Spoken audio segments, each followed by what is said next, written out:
তো আজকে হচ্ছে 22শে ডিসেম্বর 2024, আমাদের লিখিত ব্যাচ 2025-এর চতুর্থতম ক্লাস এবং ফৌজদারি কার্যবিধির চতুর্থ ক্লাস।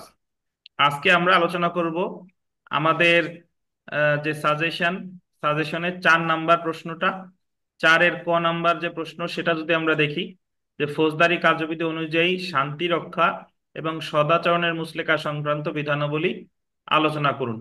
এখানে বলছে যে শান্তি রক্ষা এবং সদাচরণের মুসলেকা সংক্রান্ত যে বিধানাবলী ফৌজদারি কার্যবিধিতে আলোচনা করা হয়েছে সেটা বর্ণনা করতে বলছে। তো আমরা এখানে যদি আহ ক নাম্বার প্রশ্নটা পড়ি, তাহলে খ এবং গ, কর সাথে সাথে খ এবং গ ও হয়ে যাবে। তো তারপরেও আমরা শান্তি রক্ষা বা সদাচরণের মুসলেকা সংক্রান্ত যে বিধানাবলী, এটা পড়ার আগে আগে একটু আলোচনা করি যে আমাদের ফৌজদারি কার্যবিধিতে আহ আদালত দুই ধরনের মুসলেকা প্রদানের নির্দেশ দিতে পারে। একটা হলো শান্তি রক্ষার মুসলেকা, যাতে কোনো ব্যক্তি শান্তি ভঙ্গ না করতে পারে, আর একটা হচ্ছে আপনার সদাচরণের মুসলেকা। এখন এই শান্তি রক্ষার মুসলেকা বলেন আর সদাচরণের মুসলেকা বলেন, এটা হলো প্রিভেন্টিভ রিলিফ, মানে নিরোধমূলক প্রতিকার। মানে সে শান্তি ভঙ্গ এখনো করে নাই, অসদাচরণ এখনো কি করে নাই, বাট তার দ্বারা শান্তি ভঙ্গের আশঙ্কা আছে, তার দ্বারা অসদাচরণের আশঙ্কা আছে, যেন না করে এই জন্য আগে ভাগেই একটা মুসলেকা দেওয়া, যে তুমি মুসলেকা দিয়ে যাও যে ভবিষ্যতে তুমি শান্তি ভঙ্গ করবা না, অসদাচরণ করবা না।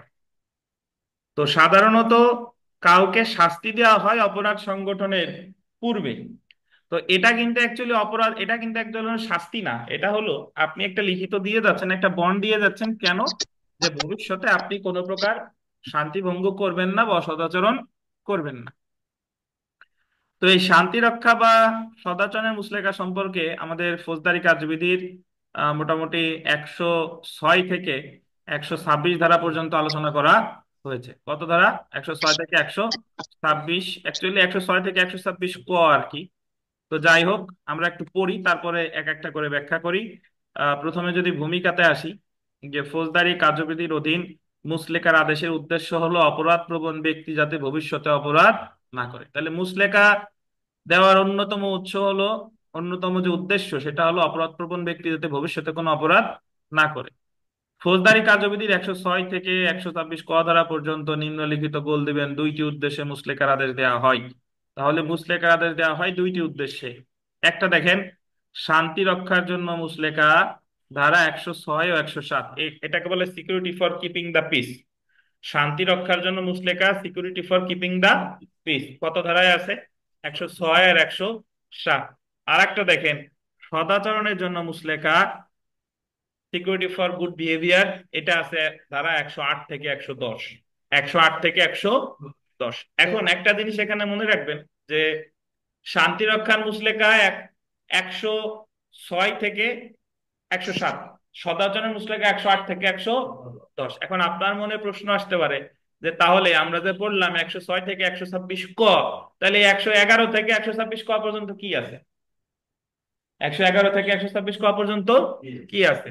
অ্যাকচুয়ালি 106 থেকে 110 পর্যন্ত আছে যে মুসলেকার মেয়াদ কতদিন, কতদিনের মুসলেকার নির্দেশ আদালত দিতে পারে এবং কোন ধরনের মুসলেকা।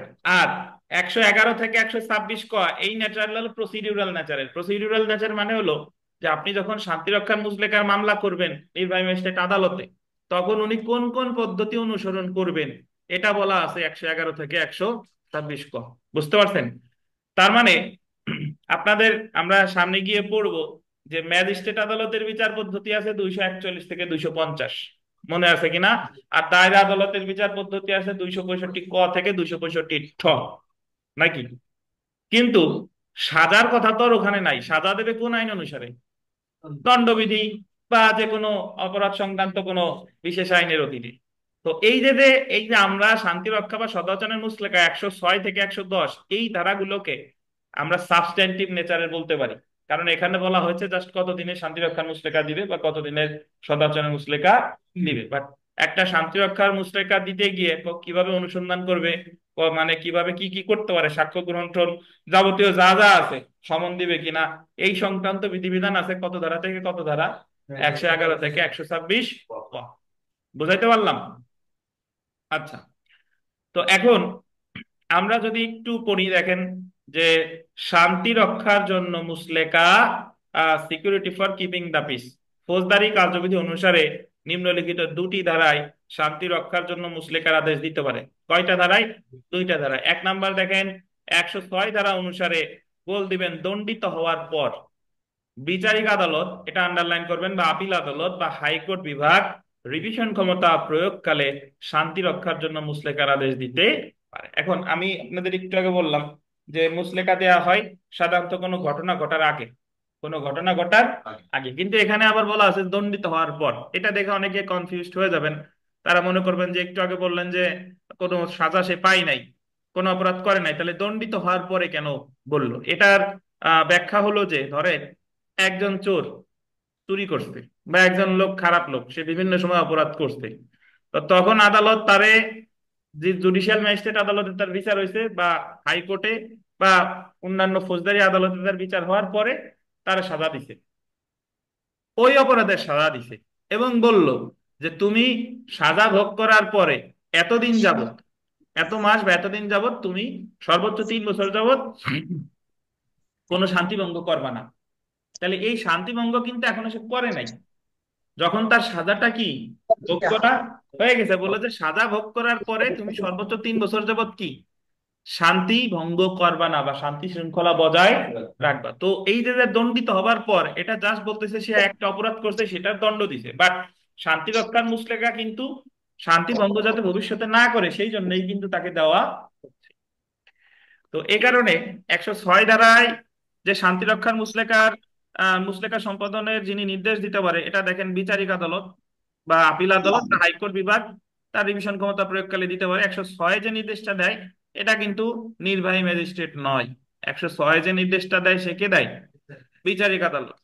অপরদিকে দেখেন 107 ধারা অনুসারে দণ্ডিত হওয়ার পূর্বে, এটা আন্ডারলাইন করবেন, বা অন্যান্য ক্ষেত্রে, দণ্ডিত হওয়ার পূর্বে বা অন্যান্য ক্ষেত্রে জেলা ম্যাজিস্ট্রেট বা নির্বাহী ম্যাজিস্ট্রেট শান্তি রক্ষার মুসলেকা সম্পাদনের আদেশ দিতে পারে।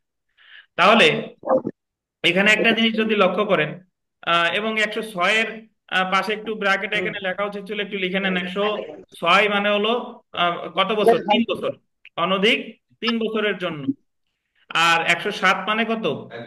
অনধিক 1 বছরের জন্য। তো 106 যেটা, এই ভাষাটা এইভাবে দিলে ভালো হয়, 106 ধারা অনুসারে দণ্ডিত হওয়ার পর বিচারিক আদালত বা আপিল আদালত বা হাইকোর্ট বিভাগ রিভিশন ক্ষমতা প্রয়োগকালে অনধিক 3 বছরের জন্য শান্তি রক্ষার মুসলেকা সম্পাদনের আদেশ দিতে পারে। প্রয়োগকালের পরে অনধিক 3 বছরের জন্য শান্তি রক্ষার মুসলেকা সম্পাদনের আদেশ দিতে পারে। পাইছেন? আর 107 ধারা অনুসারে দণ্ডিত হওয়ার পূর্বে বা অন্যান্য ক্ষেত্রে জেলা ম্যাজিস্ট্রেট বা নির্বাহী ম্যাজিস্ট্রেট অনধিক 1 বছরের জন্য শান্তি রক্ষার মুসলেকা সম্পাদনের আদেশ দিতে পারে।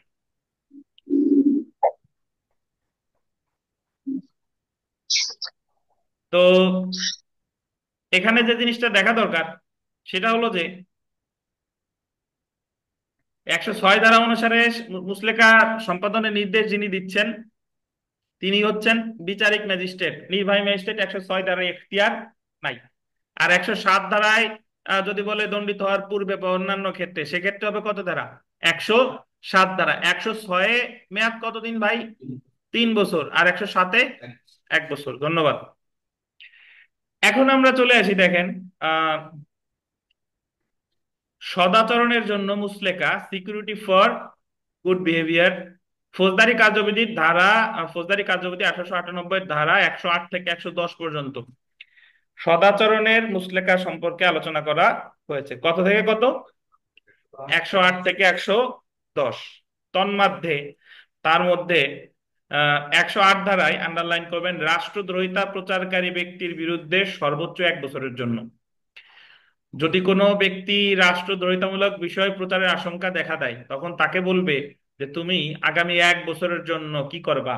সদাচরণ করবা, মুসলিকা করবা, এর মধ্যে তুমি কোনো প্রকার অসদাচরণ করবা না। তাহলে রাষ্ট্রদ্রোহিতা প্রচারকারী ব্যক্তির বিরুদ্ধে সদাচরণের মুসলেকা দিবে কততে? 108 ধারায়। কত বছরের জন্য? 1 বছরের জন্য। 109 ধারায় দেখেন, সন্দেহভাজন ও ভবঘুরে, সন্দেহভাজন কি? ভবঘুরে ব্যক্তির বিরুদ্ধে সর্বোচ্চ 1 বছরের জন্য। এটাও কি মুসলেকা? সদাচরণের মুসলেকা, তাহলে রাষ্ট্রদ্রোহিতার ক্ষেত্রেও 1 বছর। আবার সন্দেহভাজন ভবঘুরের ক্ষেত্রেও কত বছর? 1 বছর। ধরেন আমাদের আশেপাশে যত লোক আছে আমরা জানি সন্দেহভাজন মানে অভ্যাসগত দস্যু বা ভবঘুরে এদেরকে গ্রেফতার করতে পারে বিনা পরোয়ানায় কত ধারায় বলেন তো? 55 ধারায়। 55 ধারা না? অভ্যাসগত দস্যু বা ভবঘুরে এদের গ্রেফতার করতে পারে বিনা পরোয়ানায় 55 ধারায়। তাহলে 55 ধারায় পুলিশ গ্রেফতার করার পরে যদি ধরেন ম্যাজিস্ট্রেট এর কাছে যদি হাজির করে, তাহলে ম্যাজিস্ট্রেট তারে ওই ভবঘুরে বা সন্দেহভাজন রে আপনারে বলতে পারে যে তোমার জামিন দেওয়া হলো বা মুসলেকায় জামিন দেওয়া হলো, শুধু জামিনই না, তুমি বন্ড সম্পাদন করবা কত বছরের জন্য? সদাচরণ বজায় রাখবা, সর্বোচ্চ কত? 1 বছর। তো তারপরে দেখেন, তো এখন আপনার কাছে প্রশ্ন আসতে পারে যে স্যার ভবঘুরে কাকে বলে?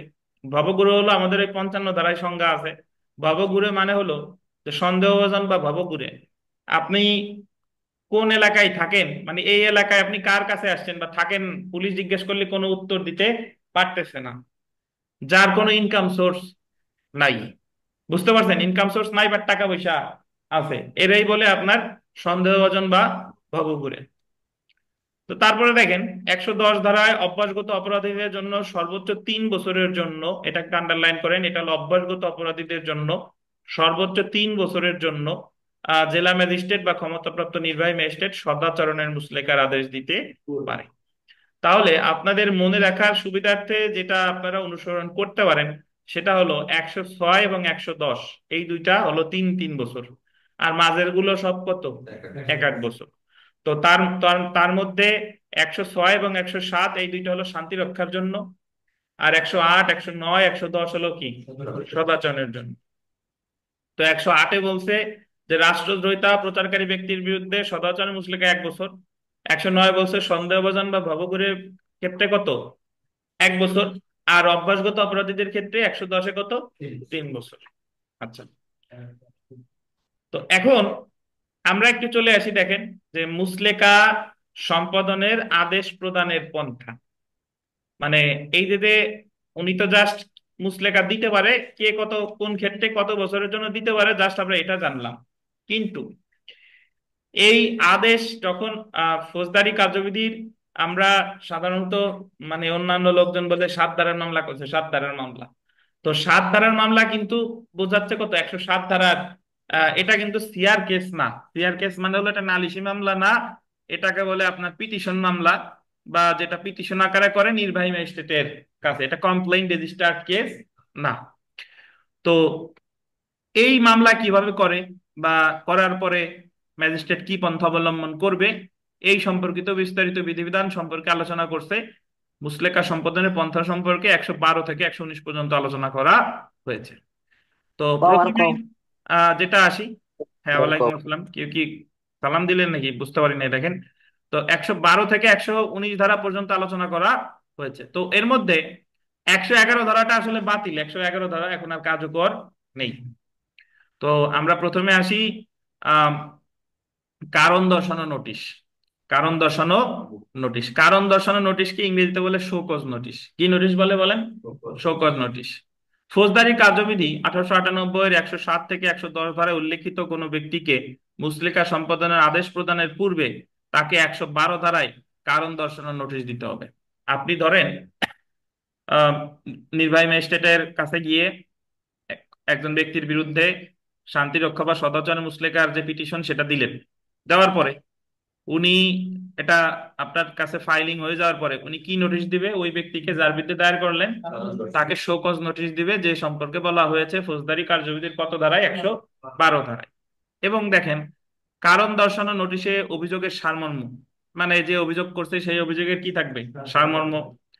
মুচলেকার কার্যকাল একটা আকার দেন। কার্যকাল মানে হলো ওই মুচলেকাটা কতদিন পর্যন্ত, কতদিনের জন্য, তারপরে জামিনদারের সংখ্যা ইত্যাদি উল্লেখ থাকবে। মানে ওই কারণ দর্শানোর নোটিশে থাকবে যে কেন আপনাকে এত দিনের জন্য এতজন জামিনদারের অধীনে মুচলেকা সম্পাদনের নির্দেশ দেওয়া হবে না, এই মর্মে আপনি কারণ দর্শান।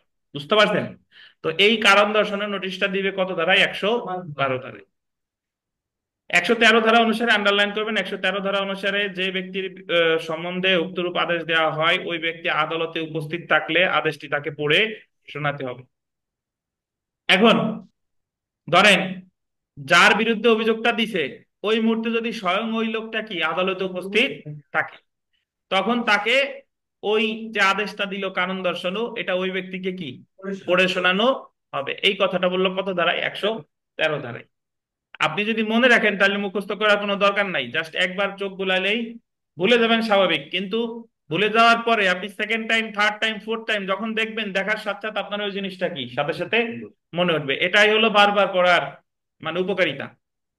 তো তাহলে কারণ দর্শানোর নোটিশ দিল কত ধারায়? 112 ধারায়। আর ওই লোকটা যদি স্বয়ং ওই মুহূর্তে আদালতে উপস্থিত থাকে, তাকে পড়ে শোনাবে কত ধারায়? 113 ধারায়। ধন্যবাদ। তারপরে আমরা চলে আসি, দেখেন, সমন অথবা ওয়ারেন্ট জারি। সমন অথবা ওয়ারেন্ট জারি ফৌজদারি কার্যবিধি 1898 এর 114 ধারা অনুসারে যদি উক্ত ব্যক্তি আদালতে উপস্থিত না থাকে, তবে উক্ত ম্যাজিস্ট্রেট ওই ব্যক্তিকে হাজির হওয়ার নির্দেশ দিয়ে সমন জারি করবে। অথবা উক্ত ব্যক্তি যদি আইনগত হেফাজতে বা জিম্মায় থাকে, তাহলে যে অফিসারের হেফাজতে বা জিম্মায় ওই ব্যক্তি আছে, ওই অফিসারকে উক্ত ব্যক্তিকে আদালতে উপস্থিত করানোর নির্দেশ দিয়ে একটি ওয়ারেন্ট জারি করতে হবে। তো 113 পর্যন্ত ওখানে আমরা পড়লাম। 114তে বলছে যে যার বিরুদ্ধে অভিযোগটা দেওয়া হয়েছে তার প্রতি সমন দিবে অথবা ওয়ারেন্ট দিবে। সমন দিবে কখন? যখন সে আদালতে উপস্থিত নাই, তখন দিবে সমন।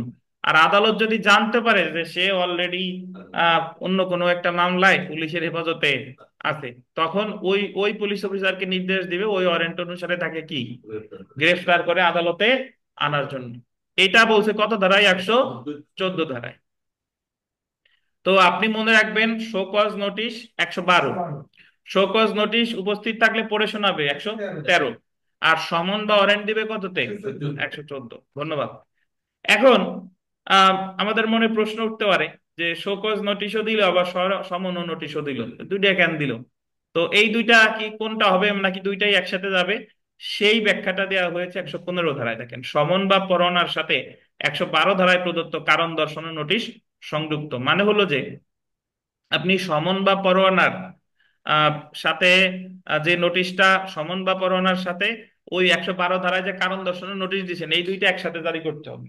এই দুইটা একসাথে জারি করতে হবে, এই কথাটা বলছে 115 ধারায়। দেখেন, ফৌজদারি কার্যবিধির 115 ধারা অনুসারে আহ 114 ধারায় প্রদত্ত সমন বা ওয়ারেন্টের সাথে 112 ধারায় প্রদত্ত কারণ দর্শানোর নোটিশ একত্রে সংযুক্ত করে অভিযুক্ত হবে, অভিযুক্ত হয়ে গেছে, অভিযুক্ত ব্যক্তির উপর জারি করতে হবে, অভিযুক্ত ব্যক্তির উপর জারি করতে হবে। তাহলে এখানে একটা জিনিস যদি দেখেন যে, তাহলে কারণ দর্শানোর নোটিশও যাবে, আবার কি বলে সমনও যাবে, এবং দুইটা কিভাবে যাবে?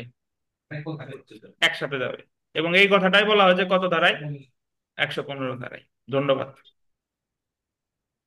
তো তারপরে যদি আমরা চলে আসি যে আহ ব্যক্তিগত হাজিরা মওকুফ করার ক্ষমতা, ফৌজদারি কার্যবিধির 116 ধারায় ম্যাজিস্ট্রেট যৌক্তিক মনে করলে গোল দিবেন শান্তি রক্ষার মুচলেকার ক্ষেত্রে অভিযুক্ত ব্যক্তিকে ব্যক্তিগত হাজিরা হতে অব্যাহতি দিয়ে আইনজীবীর মাধ্যমে হাজিরার নির্দেশ দিতে পারে। সাধারণত আমাদের ফৌজদারি কার্যবিধিতে সিআর মামলার ক্ষেত্রে, যে মামলায় আগে সমন ইস্যু করে, এই ধরনের মামলায় আইনজীবীর মাধ্যমে হাজিরা বা ব্যক্তিগত হাজিরা থেকে অব্যাহতি দিয়ে আইনজীবীর মাধ্যমে হাজিরার নির্দেশ দেয় 205 ধারায়। 205 ধারায়। তবে যদি মামলাটা হয় শুধু শান্তি রক্ষার, শান্তি রক্ষা মানে হলো 106 অথবা 107, তাহলে সেই ক্ষেত্রে ওই অভিযুক্ত ব্যক্তিকে ব্যক্তিগত আহ, হাজিরা থেকে অব্যাহতি দিয়ে আইনজীবীর মাধ্যমে হাজিরার নির্দেশ দিতে পারে কত ধারায়? 116 ধারায়। তো এছাড়া আপনারা, আপনাদেরকে একটু মনে করিয়ে দিই, সেটা হলো যে যদি নালিশকারী সিআর মামলার ক্ষেত্রে যিনি কমপ্লেইনেন্ট, যিনি বাদী, তিনি যদি স্বয়ং সরকারি কর্মকর্তা হন, তিনি যদি স্বয়ং সরকারি কর্মকর্তা হন, তাকে ব্যক্তিগত হাজিরা থেকে অব্যাহতি দিতে পারে 247 ধারায়। কত ধারায়? 247 ধারায়। তবে সবাই না, তাকে কি হতে হবে? সরকারি কর্মকর্তা, তাকে ব্যক্তিগত হাজিরা থেকে অব্যাহতি দিতে পারে 247 ধারায়। আপনাদের লিখিততে পড়াই নাই, বাট আপনারা জানেন কিনা প্রিলিতে পড়াইছিলাম। বলেন তো, সাক্ষীকে ব্যক্তিগত হাজিরা থেকে অব্যাহতি দেয় বা সাক্ষীর হাজির হওয়ার দরকার নাই, এটা আছে কততে? 503 ধারায়। 503 ধারায়, মানে সাক্ষীকে হাজির করা লাগবে না, আদালত কমিশন ইস্যু করে। কি ইস্যু করে? কমিশন ইস্যু করে। বুঝতে পারছেন? তাহলে এখানে কয়েকটা জিনিস আমাদের মনে রাখতে হবে যে শান্তি রক্ষার মুচলেকার ক্ষেত্রে অভিযুক্তকে ব্যক্তিগত হাজিরা থেকে অব্যাহতি দেয় কত ধারায়? 116 ধারায়। আর সিআর মামলার ক্ষেত্রে, অন্যান্য সিআর মামলার ক্ষেত্রে কত ধারায়? 205 ধারায়। শুধু নালিশকারীকে কত ধারায়? 247 ধারায় সিআর মামলার ক্ষেত্রে। আর যদি তিনি কি হন? সরকারি কর্মকর্তা হন। আর 503 ধারায় আছে কি? সাক্ষীকে ব্যক্তিগত হাজিরা থেকে অব্যাহতি। তো অনুসন্ধানটা দেখেন যে সংবাদপত্রের সত্যতা নির্ধারণ করতে ম্যাজিস্ট্রেট, সরি, সংবাদপত্র বলছি হয়তোবা, সংবাদের সত্যতা নির্ধারণ করতে, মানে ওনার কাছে যে নালিশ করলো, অভিযোগ করলো, ম্যাজিস্ট্রেট 117 ধারায় অনুসন্ধান করবে। 117 ধারায় অনুসন্ধান করে। এই 107 ধারার যে মামলা, এটারে বিচার বলে না, এটারে কি বলে? অনুসন্ধান, এনকোয়ারি বলে। যেরূপ প্রয়োজন বলে প্রতীয়মান হবে সেরূপ আরো সাক্ষ্য নিয়ে যৌক্তিক যে কোনো আদেশ দিতে পারে। এবং ওনার কাছে যদি মনে হয় উনি সাক্ষ্য গ্রহণ করে কোনো আদেশ দিতে পারে বা তাৎক্ষণিকও কোনো আদেশ দিতে পারে। 117-তে। এই কারণে আপনারা যারা বাস্তবে, আমরা যারা প্র্যাকটিস করেন, তারা দরখাস্ত করেন, উকিল সাহেবরা 117 সি লেখে ওখানে, বাট অ্যাকচুয়ালি বাস্তবে 117 সি এর কোনো অস্তিত্ব নাই। আসলে 117-3, 117-3। এবং 117-তে যে আদেশটা দেন, ওই আদেশটা উনি হচ্ছে অন্তর্বর্তীকালীন আদেশ টাইপের আর কি, যে তাৎক্ষণিক ভাবে কারো অব্যাহতি দেন বা তাৎক্ষণিক ভাবে কাউকে মুচলেকা সম্পাদনের নির্দেশ দিতে পারে। বা চূড়ান্ত আদেশটা দিবে হচ্ছে 118-তে। দেখেন, মুচলেকা সম্পাদনের আদেশ প্রদান। 118 ধারা অনুসারে 117 ধারায় উল্লেখিত অনুসন্ধানের পর যদি প্রমাণিত হয় যে শান্তি রক্ষার জন্য জামিনদার সহ বা বিনা জামিনদারে একটি মুচলেকা সম্পাদন করা প্রয়োজন, তাহলে উক্ত ম্যাজিস্ট্রেট সে মর্মে আদেশ দিবে। ম্যাজিস্ট্রেট এর কাছে যদি মনে হয় যে না, আসলে অমুক ব্যক্তি শান্তি ভঙ্গ করতে পারে, আশঙ্কা আছে, তখন তাকে শান্তি ভঙ্গ করা হতে বিরত রাখার জন্য তাকে বন্ড সম্পাদনের বা মুচলেকা সম্পাদনের আদেশ দিবে। কত ধারায় বলেন? 118 ধারায়। উল্লেখ্য যে 118 ধারায় মুচলেকা সম্পাদনের আদেশ দিলে সংক্ষুব্ধ পক্ষ ফৌজদারি কার্যবিধির 406 ধারায় দায়রা জজ আদালতে আপিল করতে পারে। মানে হলো, যাকে মুচলেকা সম্পাদনের নির্দেশ দেওয়া হলো তাকে আহ আপনার, তার মানে ওই ব্যক্তির যদি সংক্ষুব্ধ হয়, সে যদি অ্যাগ্রিভড হয়, সংক্ষুব্ধের ইংরেজি কি? অ্যাগ্রিভড। সে যদি অ্যাগ্রিভড হয় তাহলে তার প্রতিকার হচ্ছে কি? আপিল করা। সে আপিলটা করবে ফৌজদারি কার্যবিধির কত ধারায়? 406 ধারায়। কোথায় আপিল করবে? দায়রা জজ আদালত। জি। যদি কেউ জামানত প্রদানে ব্যর্থ হয় তাহলে উক্ত ব্যক্তি 123-3 ধারা অনুসারে অনধিক 3 বছর কারাদণ্ডে দণ্ডিত হতে পারে। একটা এখানে জামানত প্রদানে ব্যর্থ হলো মানে হলো সে বন্ড সম্পাদন করছে বাট বন্ডে জামানত দেয় নাই, বন্ডে জামানতের কথা লেখে নাই। তাহলে জামানত প্রদানে যদি সে ব্যর্থ হয় তাহলে তার কারাদণ্ড হতে পারে কতদিন? 3 বছর কারাদণ্ডে দণ্ডিত হবেন। মানে এমন ধরেন, সরি, এখানে হচ্ছে বন্ড তারে নির্দেশ দিছে বাট সে বন্ড সম্পাদনই করে নাই, তাহলে তার কারাদণ্ড হতে পারে 3 বছর। একটু বুঝেন। ধরেন নুর ইসলাম ভুইয়ারে মামলা করলো, ভুইয়ারে ওই ওনারে বন সম্পাদনের নির্দেশ দিল 6 মাসের জন্য শান্তি রক্ষার মুচলেকা। তো উনি যদি সংক্ষুব্ধ হন তাহলে এই আদেশের বিরুদ্ধে ওনার প্রতিকার কত দাঁড়ায়? 406 ধারায় আপিল করবে। কোথায়? দারা জজের কাছে। এখন ধরুন উনি আপিলও করে নাই, আবার ওই বন্ডের আদেশ পাওয়ার পর বন্ডও দেয় নাই, তখন ওনার কারাদণ্ড হইতে পারে 123-3 ধারা অনুসারে কত বছর? 3 বছর। উক্ত কারাদণ্ডের বিরুদ্ধে সংক্ষুব্ধ পক্ষ উচ্চ আদালতে রিভিশন করতে পারেন বা জেলা ম্যাজিস্ট্রেট যৌক্তিক মনে করলে উক্ত কারাদণ্ড 125 ধারায় বাতিল করতে পারে। এটার অর্থ হলো, যদি কারাদণ্ড দিয়ে দেয়, যদি কারাদণ্ড কি বলেন দিয়ে দেয়, তাহলে ওই ওই ব্যক্তি আর আপিল করতে পারবে না। আপিল যদি ওনার করতেই হতো, উনি ওই আদেশ পাওয়ার সাথে সাথেই আপিল ওনার করা উচিত ছিল। জি, কিন্তু উনি আপিল করে নাই, আবার মুচলেকা মানে সম্পাদনও বন্ড এক্সিকিউট করে নাই, যে কারণে ওনাকে কারাদণ্ড দেওয়া হলে উনি আর আপিল করতে পারবেন না। তবে উনি কি করতে পারবে? রিভিশন করতে পারবে। এছাড়া জেলা ম্যাজিস্ট্রেট যদি যৌক্তিক মনে করে তাহলে জেলা ম্যাজিস্ট্রেট এই কারাদণ্ড বাতিল করতে পারে কত ধারায়? 125 ধারায়। বুঝতে পারছেন?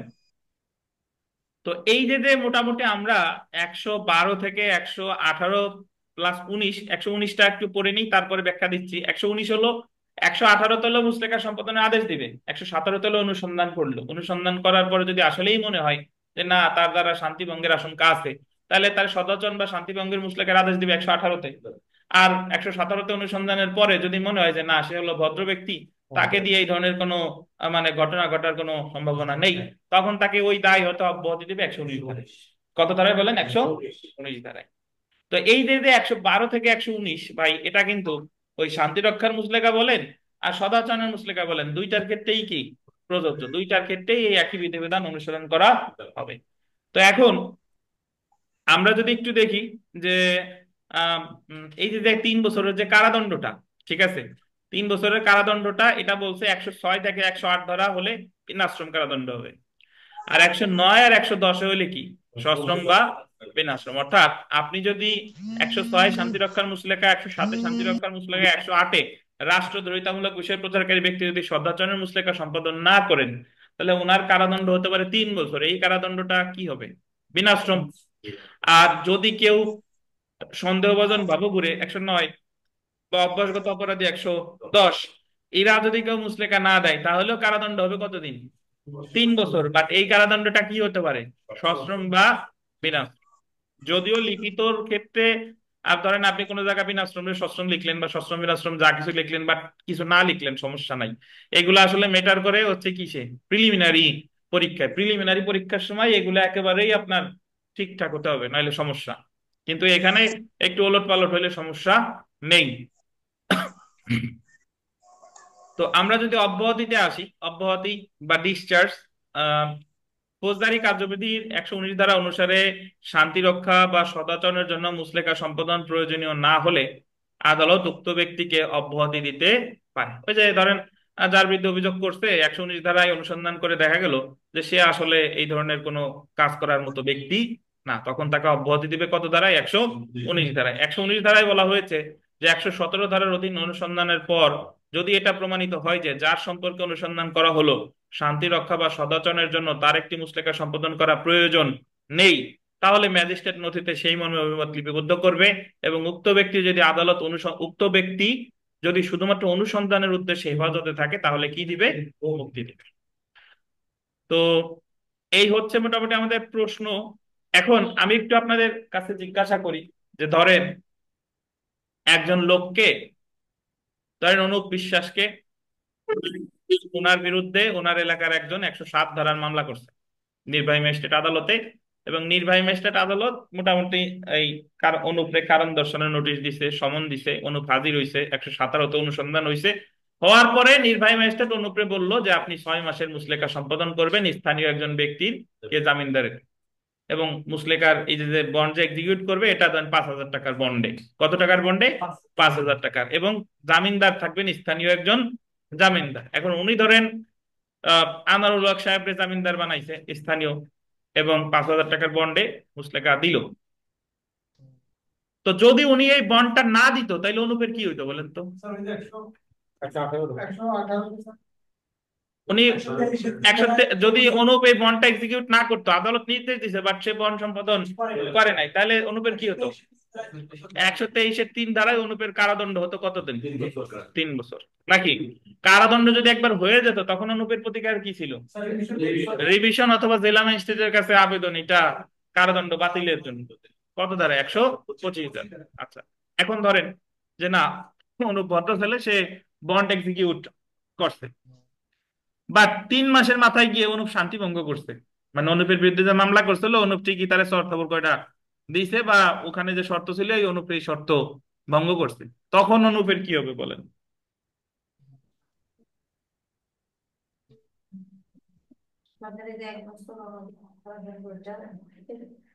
না, 107-এ তো কারাদণ্ড নাই, 107-এ তো মুচলেকার মেয়াদ। তখন কি হবে জাকারিয়া? হ্যাঁ, ভঙ্গই তো করছে, তাই তো বলতেছি। তো এখন কি হবে? সেই ক্ষেত্রে ধরে নিতে হবে কি স্যার যে 3 বছর। 3 বছর তো বন্ড একেবারে না দিলে, 3 বছর তো দণ্ডিত হবে কি বন্ড না দিলে।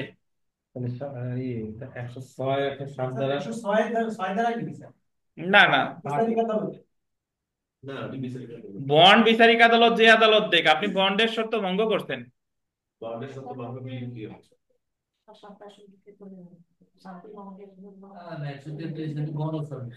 এই অনলাইন অফলাইন যারা আছেন আপনারা সাধারণ মামলা কোর্টে করেন না?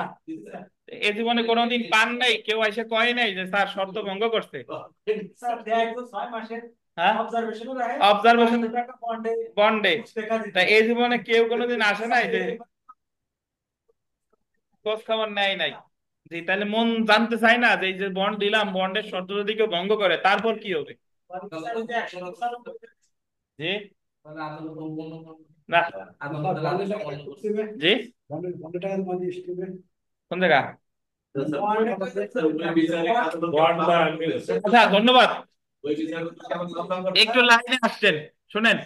বন্ড ডিসি মানে কি, বন্ডের অর্থ কি? যে আমি যদি ভঙ্গ করি তাহলে এই বন্ডে আমার যে শর্ত আছে সেটার জন্য আমি কি থাকবো?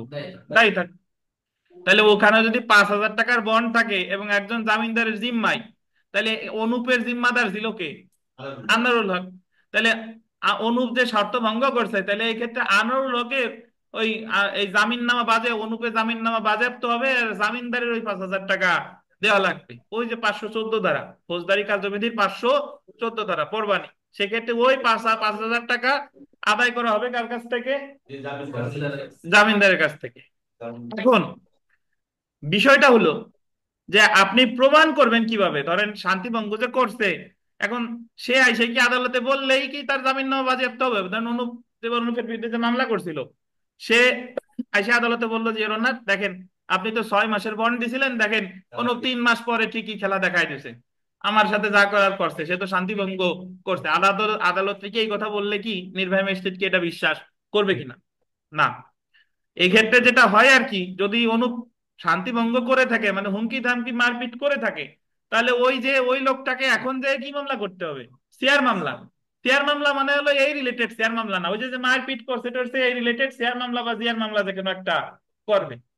করার পরে তখন আদালত এসে দেখাবে যে ওনার এই যে দেখেন আপনি বন্ড দিছিলেন, তারপরে মারপিট টারপিট করছে, আমি শেয়ার মামলা করছি, তার মানে সে কি করছে? শান্তিভঙ্গ আসলেই করছে। এখন আপনার বন্ডটা কি করেন, তার বন্ডটা কি করতে হবে?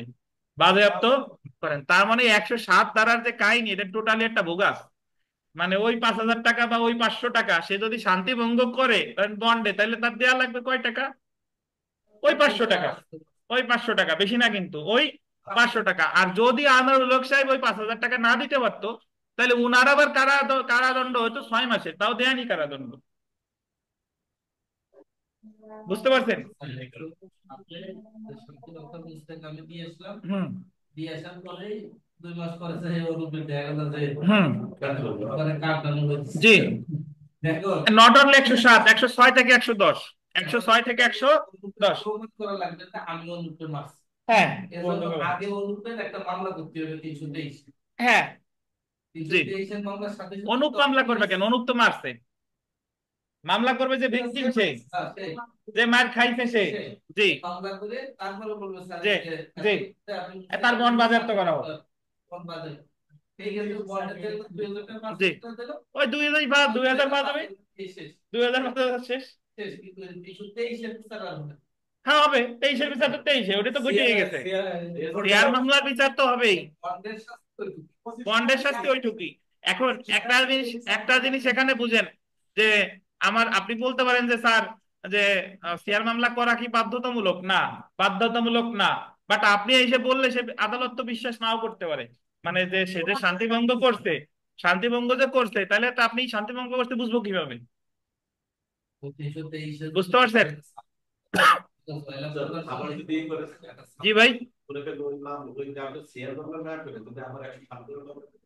করবেন। তাহলে আবার 107 ধারা করলে আবার নতুন করে 7-এর বিচার হবে, আবার তারে মার খাইয়ে আপনি আবার বন্ডে এই পাবেন। তাহলে ওই জায়গায় তো আলাদা কিছু হচ্ছে না।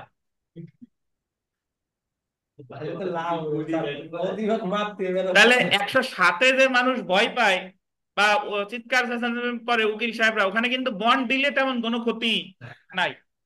কিন্তু লোকজন মক্কেল তো আসলে বুঝে না, বন্ডের তুই স্যার বন্ডে বাদি আমি বাড়ি যাই কে। বরং আপনি যদি সমন অনুযায়ী হাজির না হন, সেই ক্ষেত্রে আপনার হবে কি ওয়ারেন্ট। বাট এতে তো আপনার জামিনও না, কিছু না, 7 ধারায় তো জাস্ট কয়েক তারিখ যদি রাখে, কয়েক তারিখ কোর্টে আসা লাগে, কিন্তু আর তো কিছু না। জি। তো ধন্যবাদ, আমাদের একটু নামাজের বিরতি, নামাজ শেষে আবার শুরু করব। আচ্ছা, তাহলে আমরা বিরতির আগে 4-এর ক নাম্বার প্রশ্নটা শেষ করলাম। তো 4-এর ক যদি আমরা যেহেতু শেষ করেছি, 4-এর খ এবং গ, এই ক এর উত্তরের মধ্যেই আছে। আমরা খ এবং গতে যে প্রশ্নটা আছে এটা যদি একটু দেখি, দেখেন হতে জিজ্ঞেস করছে যে কোন কোন ক্ষেত্রে এবং কি কার্যধারা অনুসারে একজন নির্বাহী ম্যাজিস্ট্রেট গণশান্তি বজায় রাখার জন্য, এই গণশান্তিটা বলতেন, কোন কোন ক্ষেত্রে আর কি কার্যধারা অনুসারে একজন নির্বাহী ম্যাজিস্ট্রেট গণশান্তি বজায় রাখার জন্য মুচলেকা সম্পাদনের আদেশ দিতে পারে। তো গণশান্তির কথা যদি আসে, ওই জাস্ট 106, 107, বাট ওই 111 থেকে 119 আপনার আলোচনা করা লাগবে। বুঝতে পারছেন? তাতে এই গণশান্তি আসলেও আপনি দরকার হলে সদাচরণের আর কতটুক কথা, ওইটুকু তো দিলে একবারে ঝামেলা শেষ হয়ে যায়। তারপর গ নাম্বারটা যদি দেখেন, যে একজন ব্যক্তির বিরুদ্ধে শান্তি ও গণপ্রশান্তি ভঙ্গের অভিযোগ পাওয়া না গেলে নির্বাহী ম্যাজিস্ট্রেট কখন তাকে অব্যাহতি দিতে পারে। মেইনলি অব্যাহতিটা আছে কত ধারায়? 119 ধারায়। বাট এখানে প্রশ্নের মার্ক যদি বেশি হয়, তাহলে শুধু 119 আলোচনা করলে হবে না। জি, একটু বিস্তারিত আলোচনা করে দিবেন মার্ক অনুযায়ী। যদি মার্ক বেশি থাকে, 5-6 থাকে, তাহলে ওই 107, 8, 9, 10 সংক্ষেপে 112 থেকে 19 পর্যন্ত মোটামুটি লিখে দিয়ে আসবেন। তো এখন আমরা যে প্রশ্নটা পড়ব সেটা হলো 4-এর গ। ওই 4-এর গ তো যে আমরা যদিও পড়ে ফেলছি, তারপরে দেখেন কিভাবে যে একজন ব্যক্তির বিরুদ্ধে শান্তি ও গণপ্রশান্তি ভঙ্গের অভিযোগ পাওয়া না গেলে নির্বাহী ম্যাজিস্ট্রেট যখন থেকে অব্যাহতি দিতে পারে। এই জায়গায় জাস্ট আলোচনা করছি কত দ্বারা? 119 দ্বারা। বাট আপনার প্রশ্নের মার্ক যদি বেশি থাকে, তাহলে শুধু 119 আলোচনা করলে হবে না, সাথে আরো কিছু লাগবে। বুঝতে পারছেন? আচ্ছা, এখন আমরা চলে আসি 4-এর ঘ। 4-এর ঘ, 4-এর ঘতে যদি আমরা আসি, এটা একটু দেখেন যে আহ, কোন অবস্থায় গণ উৎপাত সরানোর জন্য একটি শর্ত সাপেক্ষে আদেশ দেওয়া যেতে পারে এবং কে উক্তরূপ আদেশ দিতে পারে। তো এখানে আসলে ওই আপনার গণ উৎপাত আসলে জিনিসটা কি? গণ উৎপাত মানে হলো যে কাজটা জনগণের মনে বিরক্তির সৃষ্টি করে, তাকে বলা হয় কি? গণ উৎপাত। মানে আপনি এমন একটা কাজ করতেছেন যে আপনার চারপাশে যে মানুষজন আছে, তারা আপনার কাজের দ্বারা তারা কি হচ্ছে?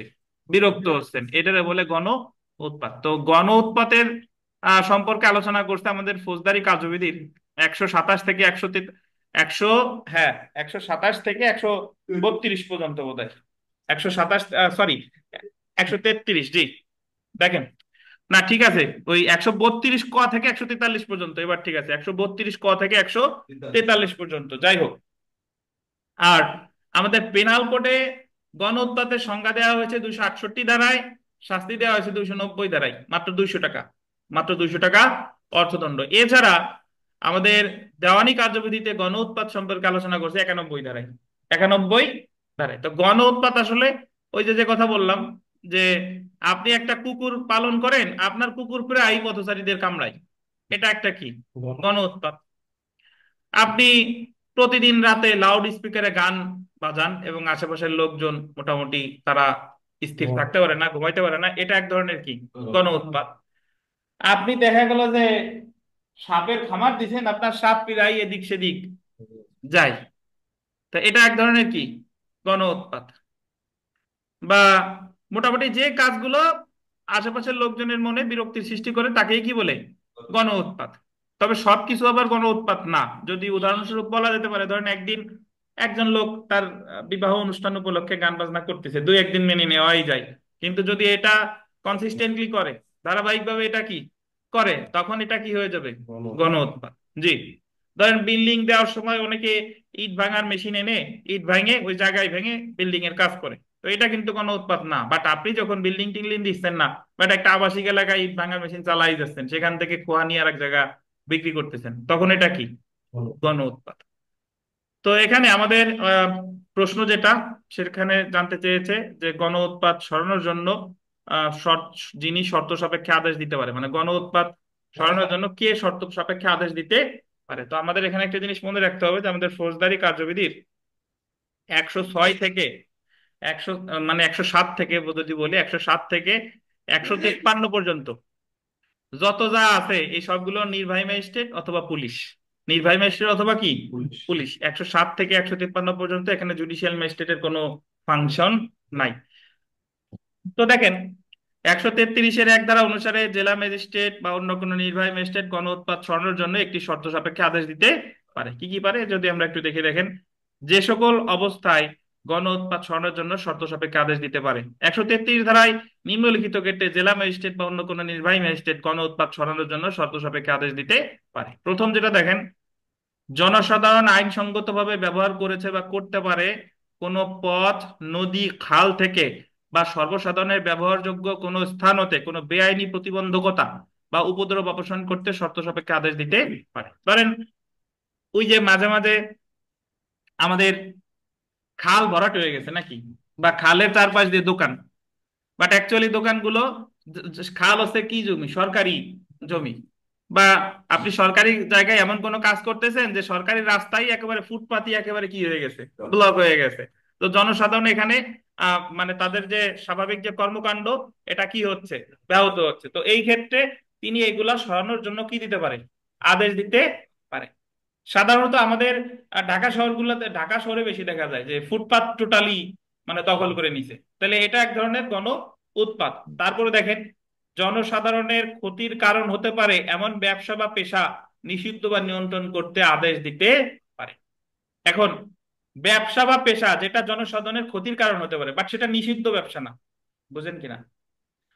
মানে বিষয়টা হলো যে এমন না যে সে গাঁজা বিক্রি করতেছে এই জায়গায় সে 133-এর আদেশ দিবে, গাঁজা বিক্রি তো শুরু থেকেই কি নিষিদ্ধ, কিন্তু আপনি এমন একটা ব্যবসা বা পেশা পরিচালনা করতেছেন যেটা জনগণের জন্য কি। হ্যাঁ, ওটা ওটা ছাড়াও যে, হ্যাঁ ওটা ছাড়া ধরেন আমি যদি এটা বলি যে আমি ঢাকা জজকোর্ট এরিয়ায় গিয়ে যাওয়ার পরে ওখানে দেখলাম যে আপনার বড় বড় ওই যে প্লাস, তারপরে বড় বড় স্টিলের যন্ত্রপাতি, কি সে দাঁতের ডাক্তার ওই জায়গায় ফুটপাতে বসে আছে, কিন্তু দাঁত মনে করেন যে ধরে টাইনি উঠে হবে এরকম বড় একটা যন্ত্রপাতি দেশে বসে আছে এবং লোকজন তার কাছে কি যাচ্ছে। বা ঢাকা জজকোর্ট এরিয়াতে দেখছি যে কান পরিষ্কার করার জন্য আলাদা বসে আছে। তো তারা যদি মনে করে যে এই ধরনের ব্যবসা, বা অনেকে আছে ধরেন কবিরাজ, এবং তার ওই কবিরাজের কারণে কি লোকজন কিসে যাচ্ছে, মানে মানে আরো বেশি অসুস্থ হয়ে যাচ্ছে বা অসৎ পথে ধাবিত হচ্ছে। আমাদের সাপের খেলা দেখালো, জি সাপ দেখা গেলো কামড়ায়। আচ্ছা, জি আসল নাকি নকলটা কোনটা? আচ্ছা, জি তারপর নিয়ে গেছে, নিয়ে যাওয়ার পরে তখন আমার সামনে দিয়েছে। পরে আবার বলতেছে, দাদা এই যে আমার ছেলেটা দেন খাওয়া দাওয়া ঠিক মতো করে না, আর চোখ টোক তো হলুদ। জি পরে উনি তো ওই যে কড়ি ধরে আমার, কি ধরে? কড়ি পাও নিয়ে হ্যাঁ, পায়ের যে ইসের মতো আছে, কড়ি আছে, আচ্ছা, ওই না ওই সামগ্রী, ওই কড়ি নিয়ে পরে উনি ওর হাতে দিয়ে এরকম ধরে, হুম, উনি কানের কাছে ধরে। পরে ধরার পরে আমার জিজ্ঞেস করছে যে তোমার খিদে লাগে না বুঝো, তারপরে তোমার ঘুম হয় না বুঝো, পেটে ব্যথা হয় বুঝো। পরে সাঁতার করে যা গা খালি করে, আমি তো আর স্যার অত কিছু করিনি। তো আমি বলছি, আমি যদি এত তাই বলতে আমার কাছে না। হরষিত বালা এখন মার্কেটিং এ নাই, আগে তো ছোটবেলায় দেখতাম যে সব জায়গায় হরষিত বালা, এবং মাঝে একটা মার্কেটিং একটা দিল যে এই তো সেই আসল হরষিত বালা, মানে ওনার নকলও তৈরি হয়েছিল। তো যাই হোক, মোটামুটি যে পেশা মানুষের জন্য ক্ষতিকর সেই পেশা নিষিদ্ধ করতে পারে। তারপরে দেখেন এখানে বলা আছে কোনো ব্লিডিং, বাট অ্যাকচুয়ালি ব্লিডিং হবে না, এই জায়গা হবে কি বিল্ডিং, বিল্ডিং নির্মাণ, বিল্ডিং নির্মাণ হবে, ঠিক আছে। বিল্ডিং নির্মাণ কোনো পদার্থ পরিত্যাগকরণ করা হতে বিরত রাখতে। পদার্থ পরিত্যাগকরণ মানে ধরেন আপনার বাসা অফিস থেকে মলমূত্র যাচ্ছে সরাসরি পড়তেছে কোথায়, রাস্তায়, তাদের আলাদা কোনো মোটামুটি ওই যে লাইন গার্ড নাই, তো এক্ষেত্রে এটাও গণ উৎপাত বলা যেতে পারে। ঢাকা শহরে দেখা যায়, ঢাকা শহরে অনেক সময় দেখা যায় যে অনেক রাস্তা ড্রেনের পানিতে ডুবে আছে এবং ওটা ঠিক করে না, মাসের পর মাস বা বছরের পর বছর চলতেছে ওই রাস্তা ওইভাবেই আছে, যে দেখেন। বা বন্ধ করতে শর্ত সাপেক্ষে আদেশ দিতে পারে যদি উক্ত বিল্ডিং নির্মাণ বা পদার্থ পরিত্যাগ, বিস্ফোরণ বা অগ্নিকাণ্ড ঘটানোর কি থাকে সম্ভাবনা থাকে। তারপরে দেখেন বিল্ডিং, তাঁবু, অবকাঠামো অপসারণ, মেরামত, ঠেকা দিতে বা কোনো গাছ অপসারণ বা ঠেকা দিতে শর্ত সাপেক্ষে আদেশ দিতে পারে, যে ক্ষেত্রে উক্ত বিল্ডিং, তাঁবু, অবকাঠামো কোনো গাছ এমন অবস্থায় আছে যা খুব সম্ভবত ভেঙে পড়বে এবং সেটার ফলে নিকটবর্তী বসবাসরত বা ব্যবসা পরিচালনাকারী বা সেখান দিয়ে যাতায়াতকারী ব্যক্তিদের ক্ষতি করতে পারে। এটার অর্থ কি? এটার অর্থ হলো, ধরেন একটা বিল্ডিং হেলে হেলে পড়া অবস্থায় আছে, বাট যে মালিক সে কোনো পদক্ষেপ নিচ্ছে না, বা অনেক সময় একটা ঘরের পাশে বড় একটা গাছ, তো যাদের গাছ তাদের বারবার বলার পরও তারা গাছটা কাটতেছে না, কিন্তু ঝড় বৃষ্টিতে কিন্তু গাছ পড়ে গিয়ে ওই যে পাশে যে ঘরের পাশে গাছ, সেই গাছ যদি ওই ঘরের উপর পড়ে তাহলে তো একটা হতাহতের ঘটনা ঘটতে পারে। তো এই সকল ক্ষেত্রেও এই গণ উৎপাত হিসেবে বিবেচিত হতে পারে এবং এই ক্ষেত্রে নির্বাহী ম্যাজিস্ট্রেট বা জেলা ম্যাজিস্ট্রেট আদেশ দিতে পারে। জনসাধারণের বিপদ নিবারণের জন্য কোনো রাস্তা বা সর্বসাধারণের ব্যবহার্য স্থান সংলগ্ন কোনো পুকুর, কূপ, খনি এলাকার চারিদিকে বেড়া দেওয়া প্রয়োজন হলে উক্ত ক্ষেত্রে বেড়া দিতে শর্ত সাপেক্ষে আদেশ দিতে পারে। আগে আমরা সাধারণত মানুষ কূপ থেকে পানি উত্তোলন করতো, এখন আর কূপ বেশি নাই। কূপের আর এক নাম বলতো ইন্দিরা, নাকি? তো কূপের পাশে যদি আপনার যদি কোনো দেওয়াল না দেয়া থাকে, তাহলে ছোট ছোট বাচ্চা কাচ্চা বা বড়রাও তো অনেক সময় গিয়ে ওখানে কি পড়ে যেতে পারে। বা পুকুর, অনেক বড় পুকুর, বাট পাড় অনেক বড়, ওখান থেকে পড়ে যাওয়ার আশঙ্কা আছে। তাহলে এই বা কোনো খনির চারপাশে বেড়া না দিলে খনি থেকে বিরাট দুর্ঘটনা ঘটতে পারে। তো এই সকল ক্ষেত্রেও শর্ত সাপেক্ষে আদেশ দিতে পারে। তারপরে এই যে দেখেন, কোনো বিপজ্জনক প্রাণী ধ্বংস করা, বিপজ্জনক প্রাণী ধ্বংস করা, আটক করা বা কোনোভাবে এর বিলি ব্যবস্থা করতে শর্ত সাপেক্ষে আদেশ দিতে পারে। কিছুদিন আগে একটা আতঙ্ক তৈরি হয়েছিল রাসেল ভাইপার, নাকি? তাহলে এখন ধরেন একজন লোক 5টা রাসেল ভাইপার পালে, তার পেট হলো রাসেল ভাইপার, তো তারে কি বলতে পারে? এটা কোনোভাবে বিলি ব্যবস্থা বা আটক করার জন্য শর্ত সাপেক্ষে আদেশ দিতে পারে। বা যেটা যৌক্তিক হয় সেটা হলো কুকুর। কুকুরের তারা আপনারা কম বেশি তো মনে হয় খাইছেন, নাকি? তো কুকুর আছে, এমন অনেক বাসা আছে যারা কুকুর পালে। আহ বিশেষ করে এই যে আমাদের এই কি জানো হক মঞ্জিলের আগের ওই বাসাটা জানো কার? দিনার সাহেবের বাবার নাম কি? তাউস শিকদার। তাউস শিকদারের বাসায় দেখবেন যে এখন ইদানিং গেটটা খোলা দেখি, কিন্তু ওখানে দেখবেন কুকুর হতে সাবধান। আজীবন ওর ভিতরে কুকুর ডাকতে দেখছি এবং ওখানে লেখা আছে কুকুর হতে সাবধান। তো যদি ওনার কুকুরে যদি কাউকে কামড়িয়ে থাকে বা প্রায় যদি এরকম ঘটনা ঘটে থাকে, তখন এটা কি হিসেবে বিবেচিত হবে? আহ গণ উৎপাত বা পাবলিক নিউসেন্স হিসেবে বিবেচিত হবে এবং সেই ক্ষেত্রে আপনার শর্ত সাপেক্ষে যে কোনো আদেশ দিতে পারে, ইত্যাদি।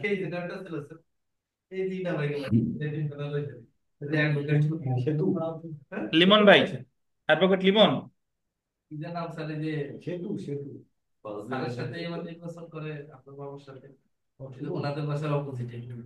সেতু কা- সেতু কি ভাষা? আচ্ছা দেখেন, তো সেতু ভাইকে বাসায় তো কুকুর টুকুর দেখি নাই। দেখেন, তো আমরা এখন যেটা দেখবো সেটা হলো 107 ধারা বা 107 থেকে 10 পর্যন্ত যে পিটিশন মামলাগুলো, এগুলোর মুসাবিদা দেখবো। মুসাবিদা মানে এই মামলাগুলো আসলে কিভাবে করে সেটার মুসাবিদা। তো এটা যদি আমরা দেখি যে বিজ্ঞ নির্বাহী ম্যাজিস্ট্রেট আদালত মানিকগঞ্জ পিটিশন মামলা হরি হরি হলো ওই যে আপনার হরিরামপুর, আর এখানে বলছে যে পিটিশন মামলা, ঠিক আছে? এটা কিন্তু তো এখানে দেখেন হাসিনা আক্তার, স্বামী হারুন ব্যাপারী, ঠিক আছে? এখানে প্রথম পক্ষ, বনাম আমজাদ পিতা কাসেম, এই এরা হচ্ছে কি দ্বিতীয় পক্ষ। বাট কোর্ট কাছারিতে বাদী বিবাদীও লিখে থাকে, সমস্যা নাই। এখানে আমরা বলছি কি প্রথম পক্ষ আর দ্বিতীয় পক্ষ। তো এখানে যে জিনিসটা দেওয়া হয়নি, এখানে সাক্ষীর নাম থাকবে। আপনাদের এই জায়গায় সাক্ষীর নাম দেওয়া হয় নাই, সাক্ষীর নাম লিখতে হবে। বুঝতে পারছেন? সাক্ষীর নাম ঠিকানা এখানে একটু লিখে রাখেন এখানে। এবং আমি আপনাদের যেটা বলছিলাম যে এই জায়গায় তো শুধু দুই পক্ষ দিলাম মাঝখানে, আর বাকি ঘটনার তারিখ টারিখ এগুলো লিখছি বাম সাইডে। বাট আপনি ইচ্ছা করলে এই সব কিছু মাঝখানে লিখতে পারবেন, এক সিরিয়ালে লিখে যাবেন। সাক্ষীর নামও মাঝখানে, ঘটনার তারিখ, ঘটনার সময়, ঘটনাস্থল, মামলার ধারা সবকিছুই আসবে কোথায়? মাঝখানে। জি।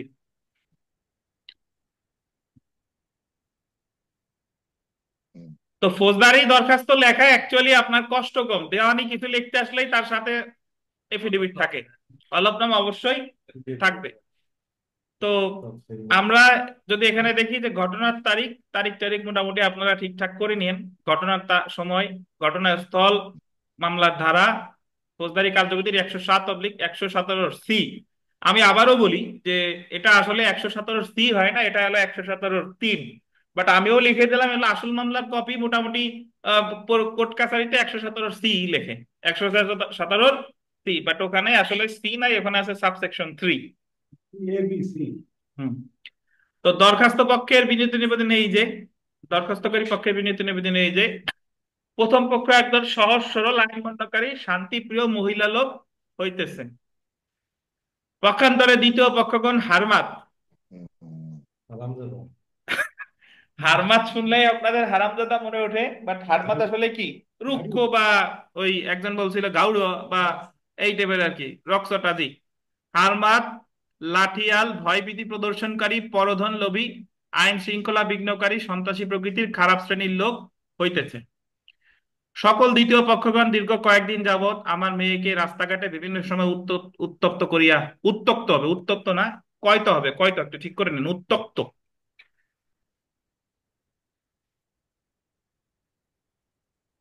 উত্তক্ত করিয়া আসিতেছে। অতঃপর প্রথম পক্ষ মুরব্বীগণের নিকট বিচার প্রার্থী হইলে দ্বিতীয় পক্ষগণ আরো ক্ষিপ্ত হয়ে ওঠে। তো কি মুরব্বীর কাছে বলছো? তোমার দাঁড়াও, আরো দেখাচ্ছি মজা।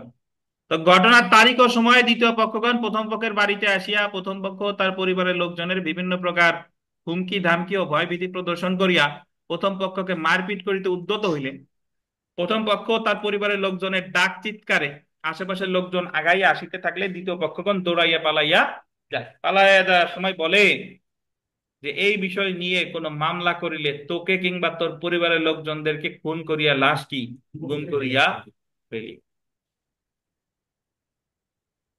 দ্বিতীয় পক্ষগণ প্রথম পক্ষ কিংবা তার পরিবারের লোকজনদের খুন করিয়া লাশ গুম করিতে পারে কিংবা মিথ্যা মামলা দিতে পারে। প্রথম পক্ষ ও তার পরিবারের লোকজন দ্বিতীয় পক্ষগণের ভয়ে চরম নিরাপত্তাহীনতার মধ্যে দিয়ে জীবনযাপন করতেছে। দ্বিতীয় পক্ষগণ দ্বারা শান্তি ভঙ্গের আশু সম্ভাবনা বিদ্যমান। সকল দ্বিতীয় পক্ষগণ যাতে প্রথম পক্ষকে ভয় ভীতি প্রদর্শন করিতে না পারে কিংবা জানমালের ব্যাপারে ব্যাপক ক্ষয়ক্ষতি, জানমালের ব্যাপারে ব্যাপক ক্ষতি করতে কিংবা মারপিট করতে না পারে, সেই জন্য সকল দ্বিতীয় পক্ষগণের বিরুদ্ধে ফৌজদারি কার্যবিধির 107/117 সি ধারা মতে প্রসিডিং ড্রোন আপ করা একান্ত আবশ্যক। প্রসিডিং ড্রোন আপ যদি আপনি না লিখেন, লিখবেন যে কার্যধারা গ্রহণ করা একান্ত আবশ্যক। তো দেখেন, অতএব প্রার্থনা হুজুর আদালত দয়া করিয়া, দয়া করিয়ার পর একটা দাঁড়িয়ে আছে, ওটা কাটেন, দয়া করিয়া, দাঁড়িয়ে আছে না, দাড়িটা হবে না, দয়া করিয়া ন্যায় বিচারের স্বার্থে সকল দ্বিতীয় পক্ষগণের বিরুদ্ধে প্রসিডিং ড্রোন আপ করত, কঠিন মুসলেকায় আবদ্ধ করত, সুবিচার করিতে হুজুরের মর্জি হয়। তো এখানে একটা জিনিস দেখেন ভাই, আমরা একটু আগে বললাম যে 107 ধারা মামলায় প্রকৃতপক্ষে কিছু হয় না, খালি খালি এগুলো করে কেন? বললাম না একটু আগে যে সে কেউ যদি হাজির হয় তাহলে সর্বোচ্চ দাঁড়ে মুসলিকা সম্পাদনের নির্দেশ দেয়, মুসলিকার শর্ত ভঙ্গ করলে পরবর্তীতে কি হয়। তো অ্যাকচুয়ালি 7 ধারার মামলায় পরিণতি কম হইলেও, মানে ক্ষতিগ্রস্ত কম হইলেও, আসামির কিছু না হইলেও, বাট এটা আপনার পক্ষে একটা প্রমাণ হিসেবে পরবর্তী মামলায় কাজ করে। কিভাবে? যে ইওর অনার, পরবর্তীতে জিয়ার মামলা যেটা হলো, সেখানে আমার দেখানো যেতে পারে যে ইওর অনার এই আসামি যে আসলেই অপরাধী, যে দেখেন এনার বিরুদ্ধে 7 ধারার মামলায় তারা বন্ড সম্পাদনের কি দিছে, নির্দেশ দিছিল, এবং তারা ভঙ্গ করে আমরা আসলেই কি করছে, আমার সাথে আমার হুমকি দিছে বা হত্যাকাণ্ড সংঘটিত হয়েছে, তখন আপনার পক্ষে এটা প্রমাণের আরো কি, মানে সহায়ক হিসেবে কাজ করে, বা আপনার মামলা প্রমাণের আপনার আরো সুবিধা হয়। বুঝতে পারছেন? তো এই কারণে মানুষ 7 ধারার মামলা করে থাকে। তো এরপরে আমরা চলে আসি যে 107 ধারার মামলা দ্বিতীয় পক্ষের লিখিত আপত্তি দাখিল। মানে এটা তো মামলা যে করলো তার, আর এখন যার বিরুদ্ধে করছে সে আবার একটা কি দিবে, লিখিত আপত্তি। লিখিত জবাব না, এটাকে বলে কি, লিখিত আপত্তি। তো এখানে বিজ্ঞ নির্বাহী ম্যাজিস্ট্রেট আদালত পিটিশন মামলা নং এত, এখানে এখানে নাম্বারটা লেখা থাকবে, আর লিখিত আপত্তির ক্ষেত্রে নাম্বার লেখা থাকবে। মহেলা বেগম প্রথম পক্ষ বনাম খালেক গং। খালেক গং মানে হলো, গং শব্দের অর্থ হলো আদার্স, মানে আরো আছে। তো ধারা এত 107 এত বিষয় দ্বিতীয় পক্ষগণের দ্বিতীয় দ্বিতীয় গণের পক্ষে দ্বিতীয় পক্ষগণের হবে দ্বিতীয় পক্ষগণের লিখিত আপত্তি দাখিল প্রসঙ্গে। তো এখানে দ্বিতীয় পক্ষগণ আসলে করবেটা কি?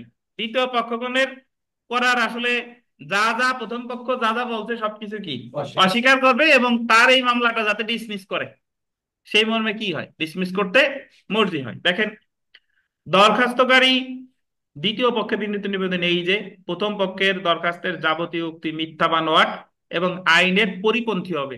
পরিপন্থী হয়ে গেছে পরিপন্থী, নয় থয় রশ্মি, পরিপন্থী হয় উক্ত মামলা ডিসমিস যোগ্য বটে।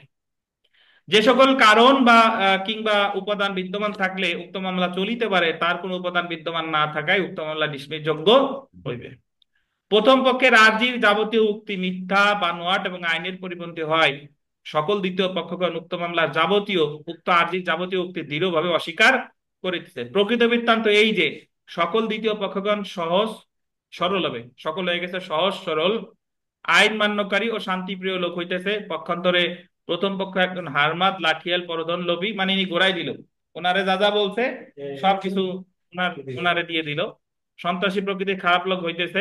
প্রথম পক্ষ দ্বিতীয় পক্ষের শত্রু লোকের কথায় দ্বিতীয় পক্ষগণের বিরুদ্ধে উক্ত মিথ্যা মামলা দায়ের করে। প্রথম পক্ষের সাথে দ্বিতীয় পক্ষগণের কোনো প্রকার কথা কাটাকাটি হয় নাই, কোনো প্রকার ভয়ভীতি দেখায় নাই এবং ভবিষ্যতেও কোনো প্রকার ভয়ভীতি দেখাইবে না। এমত অবস্থায় সকল দ্বিতীয় পক্ষগণের পক্ষে উক্ত মামলা নথিজাত।